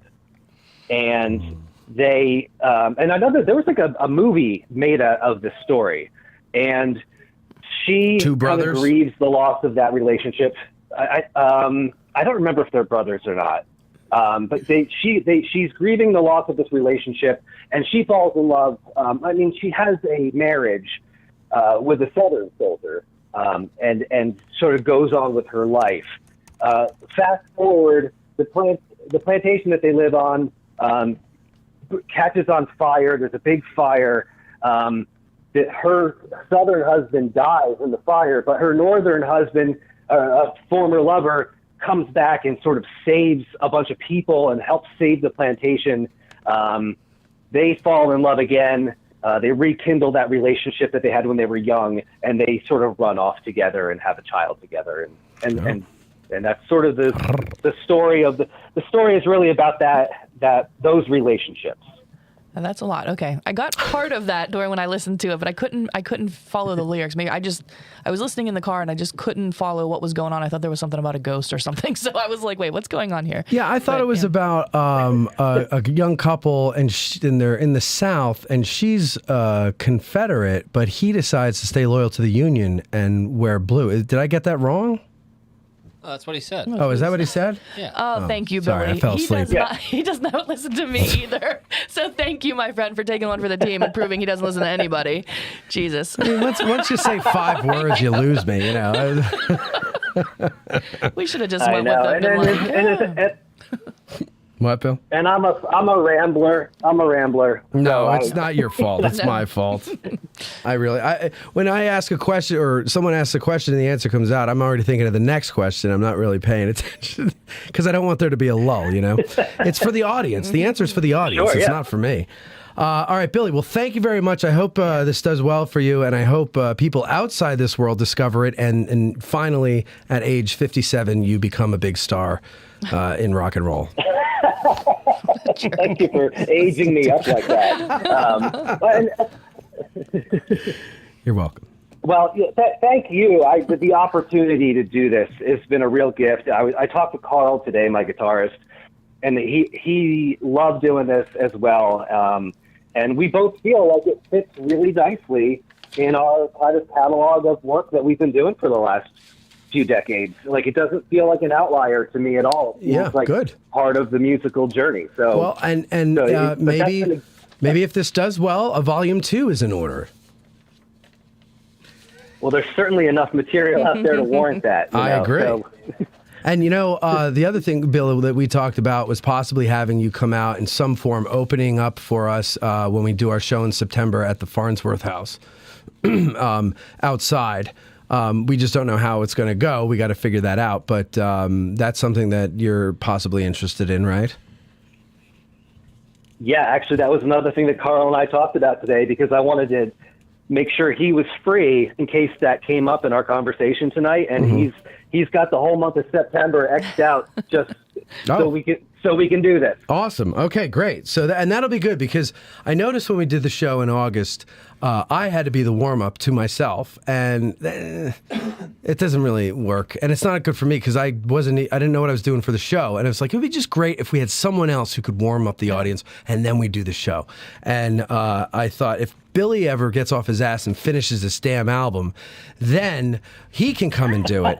And, the New Year's baby brought a wonderful gift New Year's Eve, and that was the completed album. And so we talked about doing it, and that's what we're going to do. So great. I'm happy to hear that, Bill, and all that other jazz. So thank you for calling in. We got to move on. It's great talking to you. I love the album. Absolutely. And everybody else should love the album. And if they don't, thanks, they've got big problems. So take care. And I'm so glad. Thank you, man. You're very welcome. And we'll talk later about how we're going to do everything in September. Okay, bud? Sounds good. Happy New Year, everybody. All right. Happy New Year to you too, William. I'll talk to you later. That's Billy Webster, folks. And he's also a big fan of Cameron, I'm sure. We don't really know this for a fact, but who couldn't be a big fan of Cam? That's what it is. Fan o' Cam. And that's what everybody wants to remember about the world. Anyway, we're going to take a break. We'll come back. Maybe Bo, I don't know. He called. I don't know why people call while I'm in the middle of a show, and they know I'm in the middle of a show, and they call on my phone. But we'll get into that maybe later. Maybe Bo's not going to be able to make it. That's why he was calling. But anyway, we'll be right back. Been craving a Hot Pocket or a bag of popcorn? Now's the time to go and get it. You've got 5 to 8 minutes, so don't be late. We'll be right back. Minstrel boy to war has gone in the ranks of dead. You bitches up for food? Say, what do you call a joke about coffee? A brouhaha. Yeah. And where can you find the freshest cup of coffee in Gettysburg? At 82 Cafe. Located at 82 Steinware Avenue, the 82 Cafe roasts all of their coffee in-house, and each cup of coffee is brewed fresh to order. Perhaps you enjoy a perfectly extracted espresso or a seasonally flavored latte. Well, they specialize in that too. So next time you're in Gettysburg and need a pick-me-up or a light breakfast, visit the 82 Cafe, located across the street from the Dobbin House. Not visiting Gettysburg in the near future, but still want to enjoy a fresh cup of delicious coffee at home? Well, 82 ships freshly roasted coffee weekly. Just order on their website, www.raggededgerc.com, to see their selection of coffees. So, 82 Cafe, located at 82 Steinware Avenue across from the Dobbin House, or raggededgerc.com for online orders. And here's the beauty thing for you. All listeners of Addressing Gettysburg can use promo code Hancock for 10% off your order. How superb. The 1863 civilians of Gettysburg were reluctant witnesses to the Great Battle. Join Ken Rich, the man in the red shirt, for his historic town walking tours. You could book these tours by emailing ken@gettysburgtownhistory.com. That's ken@gettysburgtownhistory.com. And when you're in town, look for the guy in the red shirt. Ever wanted to be a part of a movie production? Well, now is your chance. Hope Kelly is still struggling with heartache several years after her abrupt, life-changing decision to buy an apple farm outside the small town of Gettysburg, Pennsylvania. But the loneliness of isolation gradually replaced the peace she initially found on the farm. Sent reeling when her fiancé left her for another woman before a previous Christmas, Hope has sworn off Christmas and relationships. But when her brother Ryan's old army buddy Nick shows up to the farm and is immediately taken with Hope, the temperature starts to rise. Still, it will take a Christmas miracle in the form of Charlie to help mend Hope's heart and allow her to trust again and find love. Join writer, producer, and director Bo Brinkman in the production of A Gettysburg Gettysburg Christmas with named talents like Jake Busey and Lee Majors. The script has tailored scenes to shoot at specific locations to highlight the beauty, history, and capture the Christmas spirit of Gettysburg with the goal of inspiring viewers to visit in droves. Those of you who have been wanting another movie to revitalize interest in visiting our awesome town have finally gotten your wish. And now you can be a part of getting this project off the ground. Bo and company are turning to you, the citizens of Gettysburg and the lovers of Gettysburg, to make this grassroots effort work. No Hollywood BS, just pure Christmas joy and romance. Just click the link in the show notes to get started or go to GoFundMe.com and search for A Gettysburg Christmas. Need a Corps badge or other insignia for your uniform? Then check out the Badge Maker. Here's what some of his satisfied customers had to say. Miranda said, "I ordered an identification disc from Joe and it's fantastic. He hand stamped it exactly as I wanted. It has a great rough on-campaign feel to it and was reasonably priced to boot." Greg said, "My unit has purchased from him in the past. Quality badges and good service." And Jerry S. says, "The Badge Maker is the go-to place for accurate replica Civil War badges. Visit CivilWarCorpsBadges.com and attach a message with your order saying you heard about him on Addressing Gettysburg." This special episode of Addressing Gettysburg is brought to you in part by me, audiobook narrator Mike Scott, narrator of Savis Beattie's Bloody Autumn, the Shenandoah Valley campaign of 1864, and Unlike Anything That Ever Floated, the Monitor and Virginia and the Battle of Hampton Roads. If you are an author or publisher interested in having your titles produced as audiobooks, or even just in learning more about the process, give me a shout. You can find my contact info on my website, MikeScottVoice.com. That's MikeScottVoice.com. Hey, historian, author, and licensed battlefield guide Tim Smith. Matt gave me a full minute, so let me ask you an important question.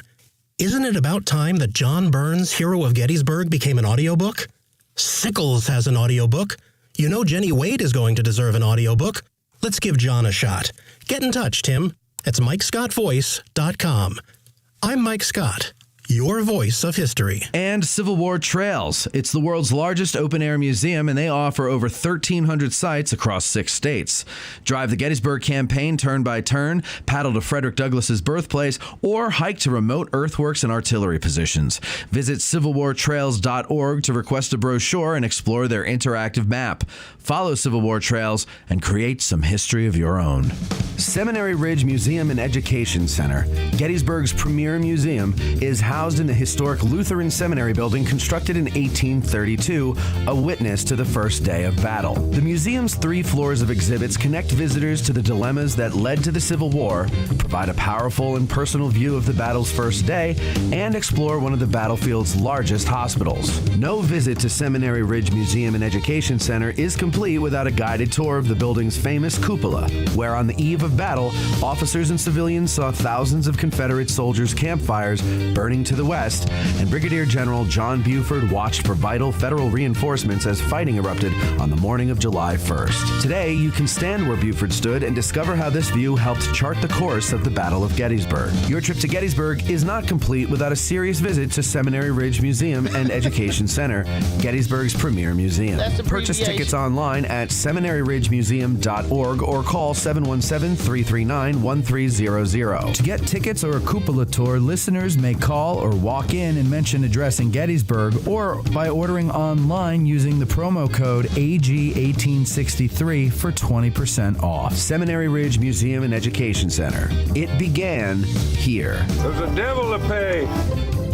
You've heard us promote various ways that you can help us keep the show going, but one way we haven't pushed too much is our sutlery at addressinggettysburg.com/shop. That's a shame because we have designs over there by talented artists like Ty DeWitt of 1863 Designs and Mike Stretch of the Heritage Depot. So now we're promoting it. Buying shirts, hoodies, mugs, and other items from our sutlery not only helps us keep the lights on, but it also helps guys like Ty and Mike, and it helps spread the word about the show every time you wear an item or you sip from your mug. So head over to addressinggettysburg.com/shop and grab some merch. It's the perfect Christmas gift for the Gettys nerd in your family. That's addressinggettysburg.com/shop. For the Historian has a wide variety of titles, new and used, of military books from publishers like Osprey, Gettysburg Publishing, Stackpole, Savas Beatty, UNC Press, and more. I make it a point to go there once a week because I have new bookshelves to fill and I never know what treasures I'll find, and neither will you. They even have toy soldiers, model kits, games, children's books, and more. So stop by and check them out on your next visit to Gettysburg, or better yet, order right now online at forthehistorian.com and mention that you heard about them on Addressing Gettysburg in the Note to Seller box, and they will refund you your shipping. And if you call 717-685-5207 or stop by the store on your next visit and mention us, you'll get 20% off retail price. That's forthehistorian.com or 717-685-5207. Hey, Gettysburg business owners. Winter is just around the bend, and you know what that means. No tourists.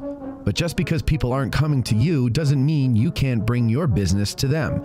If you ship, you're still in the game. And if you're a seasonal business, the time to advertise for your next season is in the off-season when people are making their plans. So what's an affordable yet highly effective way of reaching those people? Well, it's not radio. It's not TV, and it's certainly not print. Step out of the Jurassic era of advertising and run an ad on Addressing Gettysburg. We just reached 1 million downloads, and we're growing by the tens of thousands every month. Beyond that, our audience is happy to support those who support their favorite podcast. So email sales@addressinggettysburg for more information about advertising on our show. We look forward to helping your business grow. That's sales@addressinggettysburg.com.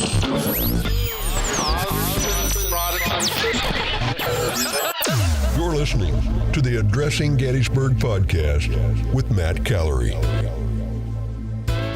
Sucker podcasters call him Sire. Here's Matt. He's are you serious? Okay. Ronnie, we take a break and bedlam ensues during the break. The people you surround yourself with, Matthew. Bunch of psychopaths. All right, so we're back now. We're back, and we have people in the studio here. Bo Brinkman is with us, and Barry. Barry, what's your last name? Strickland. What? Strickland. Strickland. Barry Strickland, the director of photography, and Audrey Hepburn. What?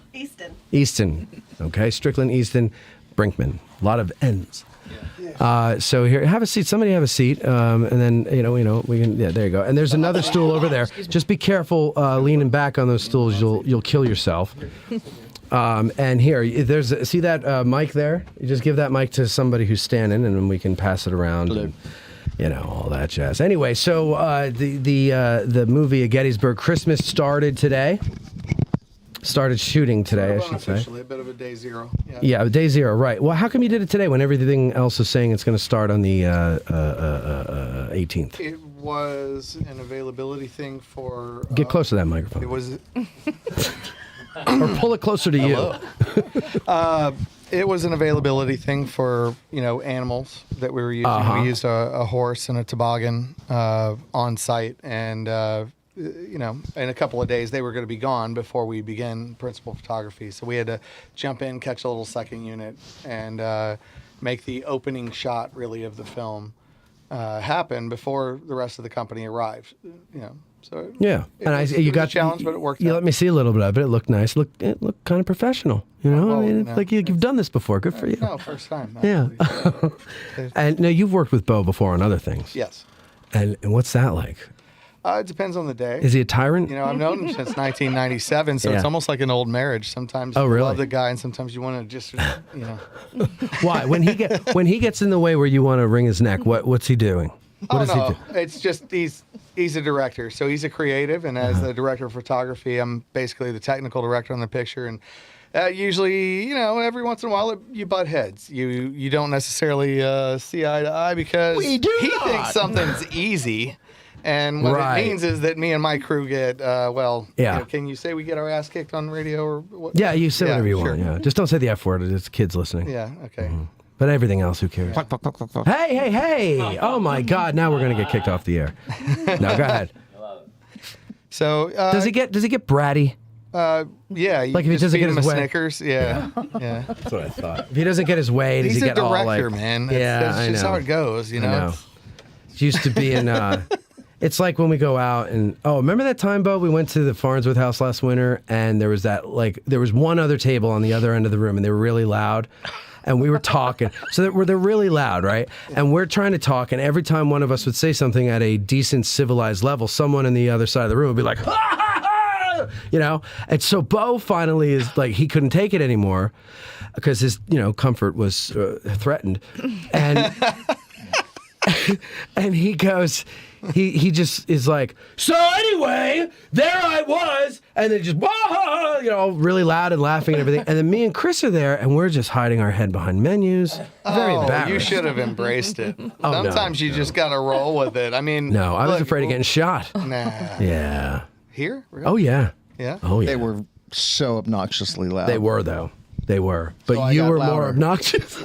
I know, right? Yeah, you But really. when it's That's the apparent that Southern it's sort of a rebuttal to your behavior, maybe Right. sometimes people need it. Yeah, but they didn't pick up on that. They thought he was joining the laughter. They thought that he thought that they were funny. Well, then he made a buddy. I mean, they do that too. Yeah, but then he lost me and Chris. But whatever. All right, so you guys are having fun. You're looking forward to all this here, shooting up here. You Looking like it up forward to here? getting the rest of the team up here. Oh, the countryside's beautiful. It's gorgeous. I was really anticipating a little bit of real snow, and Mm-hmm. I'm a little disappointed we're not going to have it this month, or maybe we will if we do. I thought there's like a whole bunch of storms coming from the west. None of them are snowstorms. They keep bringing warm rain. Oh, I yeah. mean, last night it came through. It warmed it up about 8-10 degrees. See, I am happy to hear that Yeah. because I hate the cold, I hate the winter, I hate the snow. But this year, for the sake of this project, I was kind of hoping that we had some snow this month. But what are you gonna do? What are you gonna do? Well, we brought our own. Yeah, you made your own, and that was cool. So what is that stuff? Well, it's a trade secret. Okay, it's but really, it's- it's kind of a need to know basis. And I do need to know. I'm dying to know. I need to know. Please Well, tell then me. you can come volunteer on one of the big snow days, and then you can make snow angels in it. I'll do it. Yeah, as long as we're not getting up at 5 a.m. No guarantees. But no, so it's this like stuff. What do you do? Spray it down? Well, we use two different products today. So one of them actually shoots out of basically a hose. It kind of looks like Yeah. a fire hose with a nozzle on the end of it. It puts the product out, and it forces air through it, and it basically makes fluffy snow that's falling through the air. You can set the particle size basically by volume. Oh, cool. And you can set the amount of airflow, so it's either it's a blizzard or it's just a light flurry. Right. Right. That stuff's really neat, but it's more for the atmosphere. It can do a little bit of ground coverage, but it doesn't stick as well as you like. The other stuff, it's comes in a really nice pint-size container, or you can get it in this massive 1,100-gallon, bag, and Yeah. then you mix it up with water, and it just. And it's like a within foam. seconds. I'm like a little kid about it. Yeah. When you mix this stuff up, you put the powder in the bucket. We did use 75-gallon trash cans today. Yeah, yeah. Because we were covering some space, but when you dump the gallon of water in it, I have to watch. I'm like it's a like- little kid because it goes. Oh, it's like one of those and then snake the things you used to texture light. and- Changes. Yeah. Yeah, it rises like some sort of crazy science experiment. That's awesome. And then the texture shifts and it goes bright white and it's just fluffy snow. Wow. What in the world? And so when I got there and everybody was cleaning up, it looked more like suds from when you do the dishes. Oh, no. That was the Oh, stuff. that's the stuff. That's the stuff that travels through the air, that goes through the hose. The secondary stuff that the toboggan and the horse were actually moving on, Yeah. and that we had up on the stone walls, Yeah. that stuff is That- quite that- a different. That looks like the ice melt product. You ever see that? Well, you're from Texas. You probably don't need that stuff, but We use ice in like glasses. yeah, right. So up The here, proper way. you either have rock salt or you have this stuff. I think they just call it ice melt or something, and it's some kind of sodium, whatever. And it's these tiny little white pellets, Yeah. and you just throw it, and it melts the ice. So it looked kind of like that to me, but I don't know. Just to give people an idea in their head. It's actually, we poured water into it. It's cold water, so it actually was cold like snow. Mhm. But instead of being ice crystals, yeah, it was. It's a bit more of a feels kind of like little Jello crystals. Okay. They don't you can't compact them Uh-huh. necessarily unless you Right. completely freeze them. to make snowballs and whatnot, but it is the most believable substance I've ever seen. And then I saw that, what is it, just like water soluble? Because I saw them dumping water on it. It's water soluble. Yeah, so that's so cool. So a certain amount of water at the right ratio turns it into magic, fake snow. Right. And then more water and salt water at that even is supposed to be the best thing, but will dissolve the product away, and it just evaporates. That's so cool. It's eco safe, animal safe, baby safe. They say you can eat it, but you shouldn't. Nah, I because, wouldn't it's eat just it. fake snow. I wouldn't eat it. And then how about you, Audrey? What do you do on the program here, on the production? I am the assistant director. Oh, you are? Yes. Oh, good for you. She's and the keeper of the schedule. Have you worked with Bo before too? Not Bo, but I have worked with Barry. With Barry, okay. So you're in for a treat now. Yeah, no, with it's been Bo. great so far. Well, yeah, you just wait. It's the first day. No, so you're having fun. So assistant director, what does the assistant director do exactly? What are the responsibilities? So I'm in charge of making the schedule for the whole shoot. So how are we going to accomplish everything that we need to accomplish in the Yeah. amount of time necessary? So you're very organized. Yeah. For work, yes. For work, okay. No, she's very organized. Good. Very tenacious about it too. There's a lot of details to keep up with, and she does it really well. Human resources. She's got to make sure not only that she puts the schedule together, but also make sure that all the different departments are communicating properly with her, so that all the resources land on time. So she's like the liaison between the director and all the other departments. Yeah, they call them assistant directors. I think it's more of an assistant producer to keep us on time, that's on what budget. It sounds like. But they do assist the director. Yeah, okay. Yeah, I'm kind of the go-between between Barry, Bo, and our producer, Jack. Yeah. So Okay. everybody has needs that they expect to have happen in this movie. I have to find the balance between all of them and make sure we accomplish everything we need to accomplish into budget, in time, and with the vision that Bo has. So there's a lot of compromise and figuring out how to kind of make magic in my own way with Right. limited resources, limited time, and make this movie. And are you from Texas too? No, I'm from Atlanta, Georgia. Georgia. I was just talking to somebody from Georgia the other day, and I was like, I got to go to Georgia. It's pretty cool. You should come Yeah, out. it sounds nice. Have you been to Savannah? I have. I shot a movie in there over the summer. Yeah, I would love to go to Savannah. Savannah's fantastic. It's lovely. I don't really care about going to Atlanta, but I mean- Savannah I would like to go to. Savannah's definitely more touristy. Yeah, but it's Should like go there for St. Patty's, bro.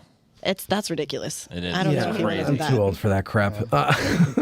I could barely just go to the neighborhood bar on St. Patrick's Day before I get annoyed. Savannah's covered in zombies right now, though. So Oh, are they? Why? Fear the Walking Dead. Yeah, there's I that didn't realize show they shooting were out there. Oh, I didn't realize that was Oh, still that's going sick. on. Is it really? Yeah. Yep. So this is a spin-off. No, well, it's a spinoff that's been going for years. It used to shoot in Austin. In fact, a whole lot of my friends got transplanted when the show moved for its final season to Savannah. Okay. So, yeah, See, I they're out stopped there. watching it around season 3. Nothing against it. I liked it, but I just fell out of it and I couldn't get back into it. But Seemed a little dead to you. Yeah. yeah, a little Living Dead, yes.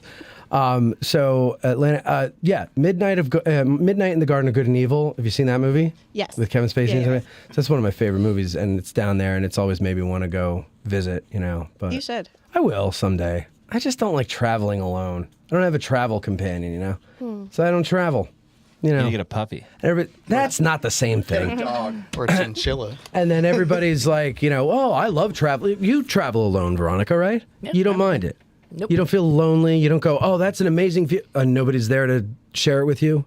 You don't feel that way? I mean, I guess now that you mention it. See, I know. Oh, honey. No, I actually love the freedom of not having to be like, I don't want to go there. I want to go where I want to go. I want to do what I want to do. Well, I don't want to go with a whole passel of people, but, one other person would be nice. Passel. We're talking Pulling to out all the Texans. stops tonight. Yeah, we're talking to Southerners. Might as well use some of their words. It's posse.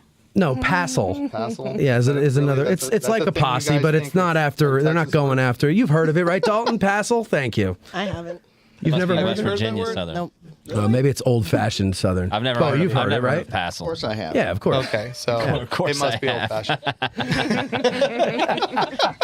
Bo's heard of everything, though. Yeah, that's true. He's lived a long time. Long time.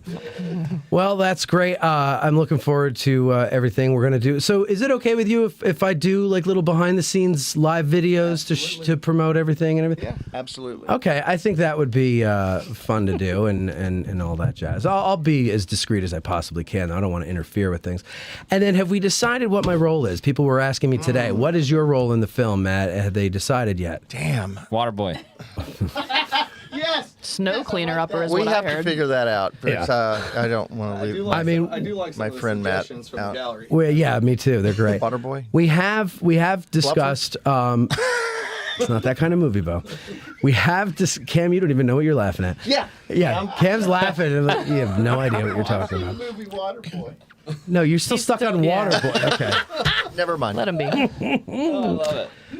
You know, we talked about like an Easter egg type of an extra that I'm in every scene, but I'm dressed differently in each one. So for the fans of this show, that they can try to find me. Number one, that's one. Kind of the a other one Waldo was like thing going like a clerk or something like that. I've got it. That'll be $3.95. I think because of addressing Gettysburg, right? Yes, international success. I think you should be a featured extra at the Farnsworth around the fire. Dale Gallen and his wife will be there. So it's like the who's who of Gettysburg. Yes. Yes. And Ronnie should be there. She should play my wife. Around the chip. Why is that funny, Cameron? Cam's like, oh, that's scandalous. Watch out now. Okay, so here's the deal.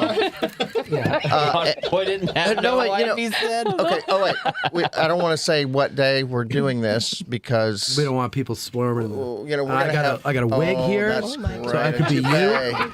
Here, I'm going to do my Bo Kenny impression. Rogers, yeah. Hi, everybody. I'm Bo. How y'all doing? Okay, so listen. All right, go ahead. I think this is a really great idea because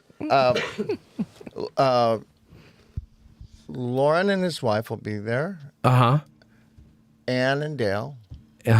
Warming up by the fire. Yep. When Bruce and Kate Vernon are there with their son Ryan, and then Nick and Hope cross the street from Mr. G's and warm up by the fire and have some dialogue. So you can be. Oh, that's great. Yes. One of those. Where are all the clappers? Nobody claps anymore. So sorry. No. Forget it. Forget it. And he clapped again. So we'll do that. You clapped Worst while you were group of saying people. forget it. All right, I like that idea. So I have a serious question, right? I've always been under the impression that unless you have like an actor's SAG. skilled thing, you can't No, or that's SAG. SAG. You can't say anything in a movie. Well, Is that I'm not a gonna thing say or anything. not? You can Taft Hartley someone, and there's a lot of under 5 lines and stuff. So there's, like, loopholes. But, you have to Taft Hartley them. What does that mean? What does that mean? Yeah. It makes them eligible to join SAG. But how many hours? How many? How much? You need 3. 3, isn't it? Mhm. Yeah. Yeah. 3 movies that you've had lines in, and then you can join SAG. And your own movies don't count. Mine do. No, I'm saying if I were to make movies as a kid, let's say. No, they have to be SAG. I just want to make sure. the whole 9 Because yards. I've spoken millions of lines in my own movies as a child. Yeah. Did you Taft Hartley yourself?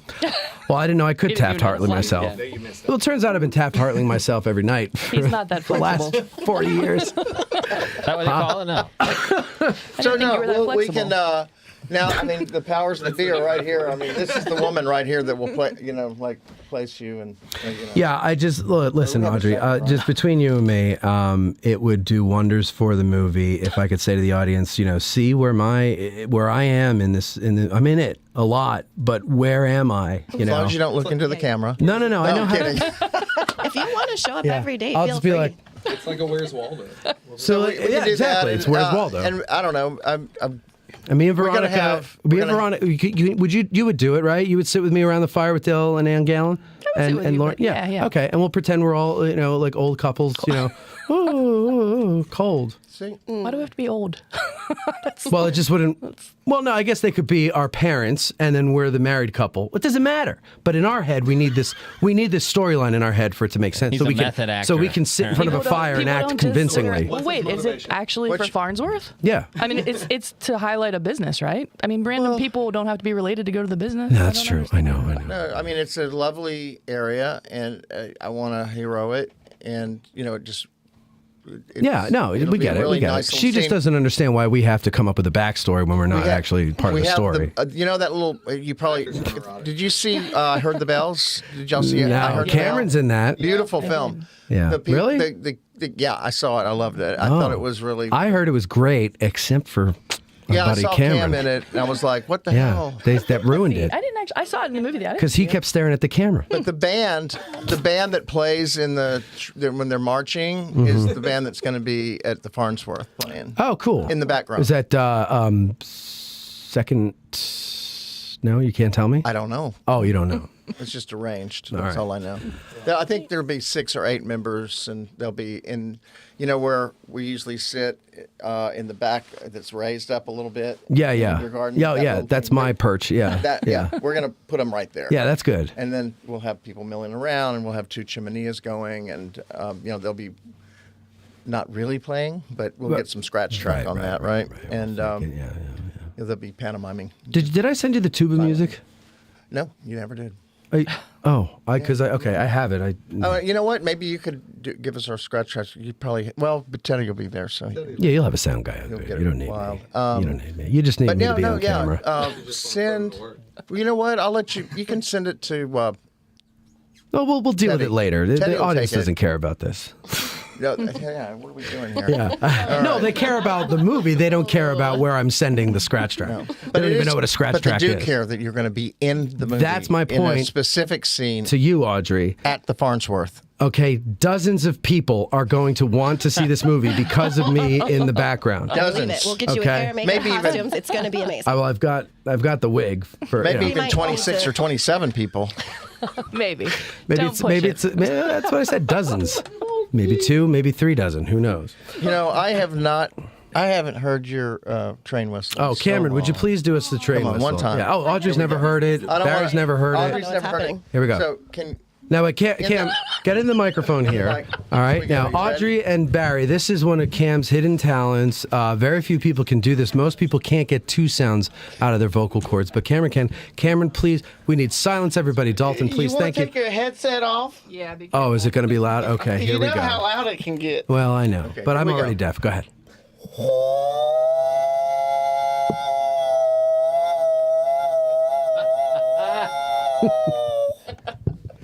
That's it.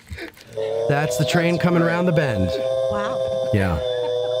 But I do got to ask one question. What's this 3 movie club thing? The what? He wants What you to get a just sack talked card, Oh, man. Jesus. Is it like the Mile High Club? Yes, that's what it is. Because I'm already in 2 movies. Oh, Do you have So lines? I'm up. But you don't have Do you have lines. lines? You don't have lines. No, I'm just, no. No. And there's a 3rd one. Wait until they redo do a rebirth of Deliverance, and then you can have then you can have some lines. we're like the big I like the way you look, boy. You could be the Ned Beatty character. or the Ned Baby Cat. You can tell. Whee! Can you do that? You just squeal like a pig? Watch that movie. No, it's a disturbing Oh movie. God, don't, Yeah. don't. You've never seen it? No, I've seen the banjo scene, but I won't watch nothing. Have you seen it before? the movie? Yeah. No. So you won't watch it just based on what people say? Well, everybody thinks it was based in West Virginia. It was filmed in Georgia. Yeah, but it was based in West Virginia. Just because it was filmed in Georgia doesn't mean anything, Cam. And that happens in Georgia, too. Yeah. Yeah, exactly. Listen, you right. can tell that Audrey is very good at her job because she shot that down real quick. Cam came up with an idea and said, "Oh, but do you have any lines?" Look, She had like the perfect Respectfully, always retort. respectfully. Yeah. It's their idea, not mine. Because that's where they filmed the first episodes of Dukes of Hazzard at. Cam's still talking Where? about Georgia. Are you still talking about Georgia? Kim's head is full of useless trivia about just about anything. No, really. Georgia, right? And they filmed, what did they film there? Dukes of Hazzard? The very first episode. Yeah, but then the rest they filmed in California. Yeah. Yeah, so who cares? What, they filmed one episode in Georgia? No, 6 episodes, I think. Well, it was for one episode, now it's 6 episods. Well, that changes everything. The first like that makes half all a the season. difference. Yeah, okay. All right, great. All right, whatever. All right, so where am I? Where the hell am I? Where did I wake up? Guys, thank you very much for coming on. Good luck with the movie and everything. We will update, ladies and gentlemen. You got to stick on the YouTube channel if you want to see any of my gripping behind the scenes footage as the time goes on. And yeah, that's about it. That's about it. You want to stick around for Veronica's news? It's the most exciting part of the entire day. It's got a theme song. Yeah, it does. Like here. You doing news or events first? She's the gal yourself and knows what's going on. So take notes. There's a test at the end. Here's AG Today's lead anchor, Veronica Brestensky, with news, traffic, weather, sidewalk conditions, and what's happening this weekend. I must have all possible information. Yes, sir. All right. That's Bo. All right. We actually went over the news. I was just going to talk Oh, about. all right. We'll see y'all tomorrow. Yeah, go into the No. events real quick. What, really? Okay. Now we go. This weekend, where the action is. What's there to do and see when you're in town this weekend? Here's Valerie, Veronica, to fill you in. It's all covered. So there is no news. Well, I mean, we talked We already about like, talked the about it. deaths and, The deaths. Oh, yeah. the recent. The beloved celebrities. Yeah, all the celebrities. And of course, don't Jeff forget Matt Daniels. Atkinson's lecture tomorrow with our special guest Cameron Mallow. It's going to be very exciting. Cam gets to get up there and speak in front of a bunch of people and stutter and stammer and trip over words. Stop. And no, you're going to do fine, Cameron. See, nobody claps anymore. Cameron, we love you, man. Yeah. No, we do. We do. I think you're going to knock it out of the park. Yeah. I'm going to be there, Cam. I have a hard time with names sometimes. All right. Can we bring Rotten Tomatoes just in case? That's what I'm doing. Who's bringing Give me a name. Who's bringing the I'll big just cane to put yank him Protestant. off stage? And he starts coming back. Yeah, the shepherd's cane. Yeah. Oh, poor Tim. All right, but go ahead, Ronnie. What do you All got? right, so that's Saturday, right? Yeah, Sunday Saturday. is Ranger Tom Holbrook. He's going to be doing one of his If These Things Could Talk. Oh, yeah. A very The popular collection, one. Yep, from the Yes, National yes. Park Collection. Also on Saturday, the Kids History Reading Adventure is continuing. So With this, Barb and John. I think John's still doing them. Yeah, I he think. does. Yeah. So this week is actually about Harriet Tubman. They're going to read An Apple for Harriet Tubman.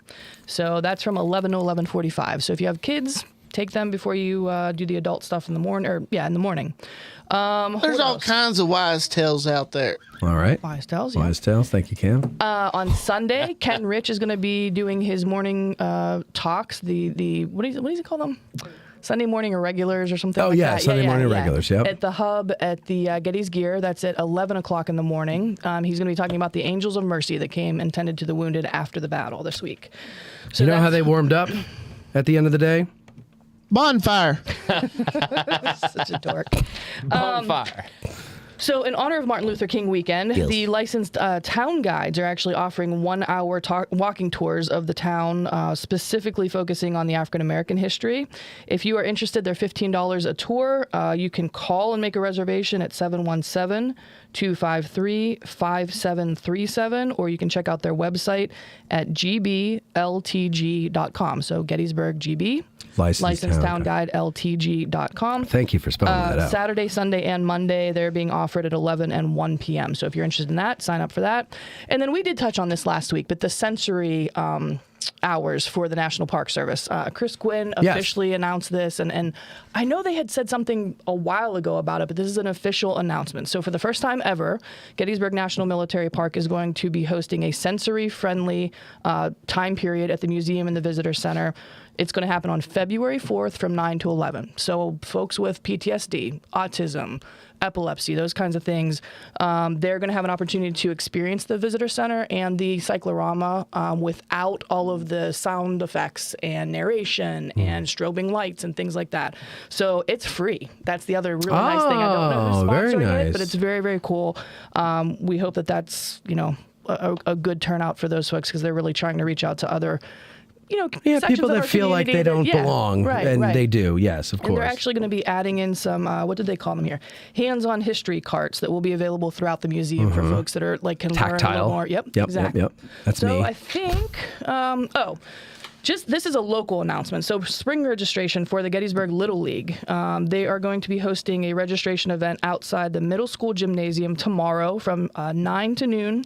It's for boys and girls ages 14 through 16. It will be the last day to get your $10 discount for early registration.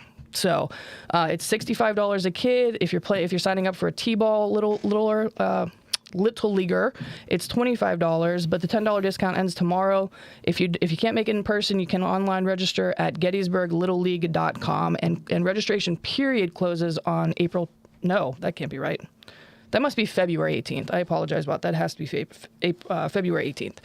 And the last announcement is... So wait, what were the dates on that again? So tomorrow is the in-person registration. Online, I think I just wrote that down wrong. The last day is February 18th of 2023. For Little League. For Little League and T-ball. Yeah. Okay, very good. But the discount is tomorrow. How about that? All right. How about that? How about that? And then the last one is, if you don't want to go to see Tom Holbrook, which I don't know why you wouldn't, but if you don't, if you're more into the active track, Healthy Adams County Inc. is hosting their winter hike on Saturday. It's going to start at 1:45 in the afternoon. They're going to meet at the parking lot at Mount St. Mary's Grotto, and they're going to do the 2.5-mile hike up to Indian Lookout. Where's Indian Lookout? It's above the cemetery there, where the grotto above the college the is. mountain, yeah. It's like okay. straight up. Yeah. So they said like the first 0.2 of a mile is pretty much straight up, and it starts to kind of go a little bit more, but it's about a 2.5 mile. I think you guys took it. Yeah. I thought you and Chris one time. Yeah. But it should be decent weather. I mean, there's no snow or anything, so it should be pretty good for everyone. I told you it's going to be a nightmare. All right. Well, very good. We're going to head on out now. We went a little long. I'm starving. Yeah. You starving? Yes. Where do you want to go eat? I would vote for Labella, but I always vote for Labella. I know. Well, that might be the only place that could accommodate a group like this. Are you guys going to join us? That's up to my group. Yeah? Come on, have a little fun. Don't be a stick in the mud, Audrey. I'm down. Oh, okay. She's like, yeah, I'm fine. Yeah. And I'm like, come on, don't be a stick in the mud. Did you get that? We're talking Italian?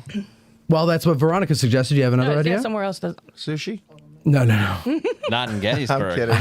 No, not going near that for a while. Barry, you up for Italian? I'm up for whatever. All right, everybody's up for whatever. We'll figure something out there, but that's it. If you're in town and you want to see a whole group of celebrities, I don't know where you'll find them, but you can join us at La Bella Italia. What? And Vicky and Chris are back in town from Australia. man, so I've missed welcome them. home, and they're coming out to dinner. So, Are they? Yeah. Oh boy. Vicky Castle. Oh boy. Here we go. You guys are in for a treat. Yep. Let me tell you something. You got somebody you want to put as an extra with lines? This woman here that we're talking about. Not Veronica. I mean, Veronica too, but the woman we're talking about. You want to get her in. You've met her before, I think. Yeah, I have. She writes the romance novels. Oh, yeah. Well, the smut novels, I call them. Smut novels. Yes. But there's romance. Cam said those are the only kind of novels he reads. That's true. Cam would never read a smut novel. I love werewolf smut. That's what he says. I love smutty movies and books about werewolves. And then Cam's friend Dalton, thanks for coming in, Dalton. Do you have to, when you go out with Cameron, like outside of West Virginia, do you have to be his translator sometimes? Or do you have to explain him to people? Yeah, do you excuse him? Like, you'll have to excuse him. What's that? Start again? Remembrance Day was the first time I actually went out of state with Cameron, so I've never had. Oh, really? Oh, this past Remembrance Day? Yeah. Oh, okay. You never got to be like, you never have to walk up to a table of, I don't know, half drunk people and be like, listen, he didn't mean it. He doesn't. Let me just tell you about my buddy really quick. This is his time out. We're allowed. We took him out for one time a year. We take him out. All right, and John Zabawa? No, because that's his translator, his local translator. Zabawa. Yeah, Zabawa. All right, ladies and gentlemen, thank you very much. Hope to see you at the lectures this weekend and wherever else. Yeah, and don't forget, January 28th, March 18th also.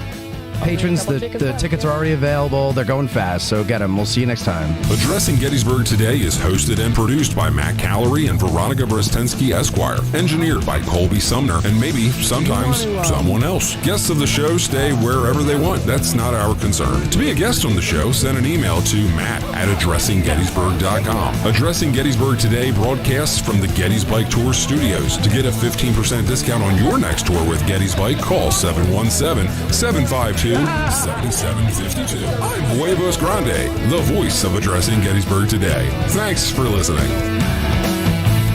There were many men who wept with joyful tears when they saw the honored flag they had not seen for years. Hardly could they be restrained from breaking your cheers got the dare while we were marching through. There's no time. There is no time. I told you there is no time for that. Yes, sir. I reckon I Goddamn son of a bitch. It's getting to be goddamn ridiculous.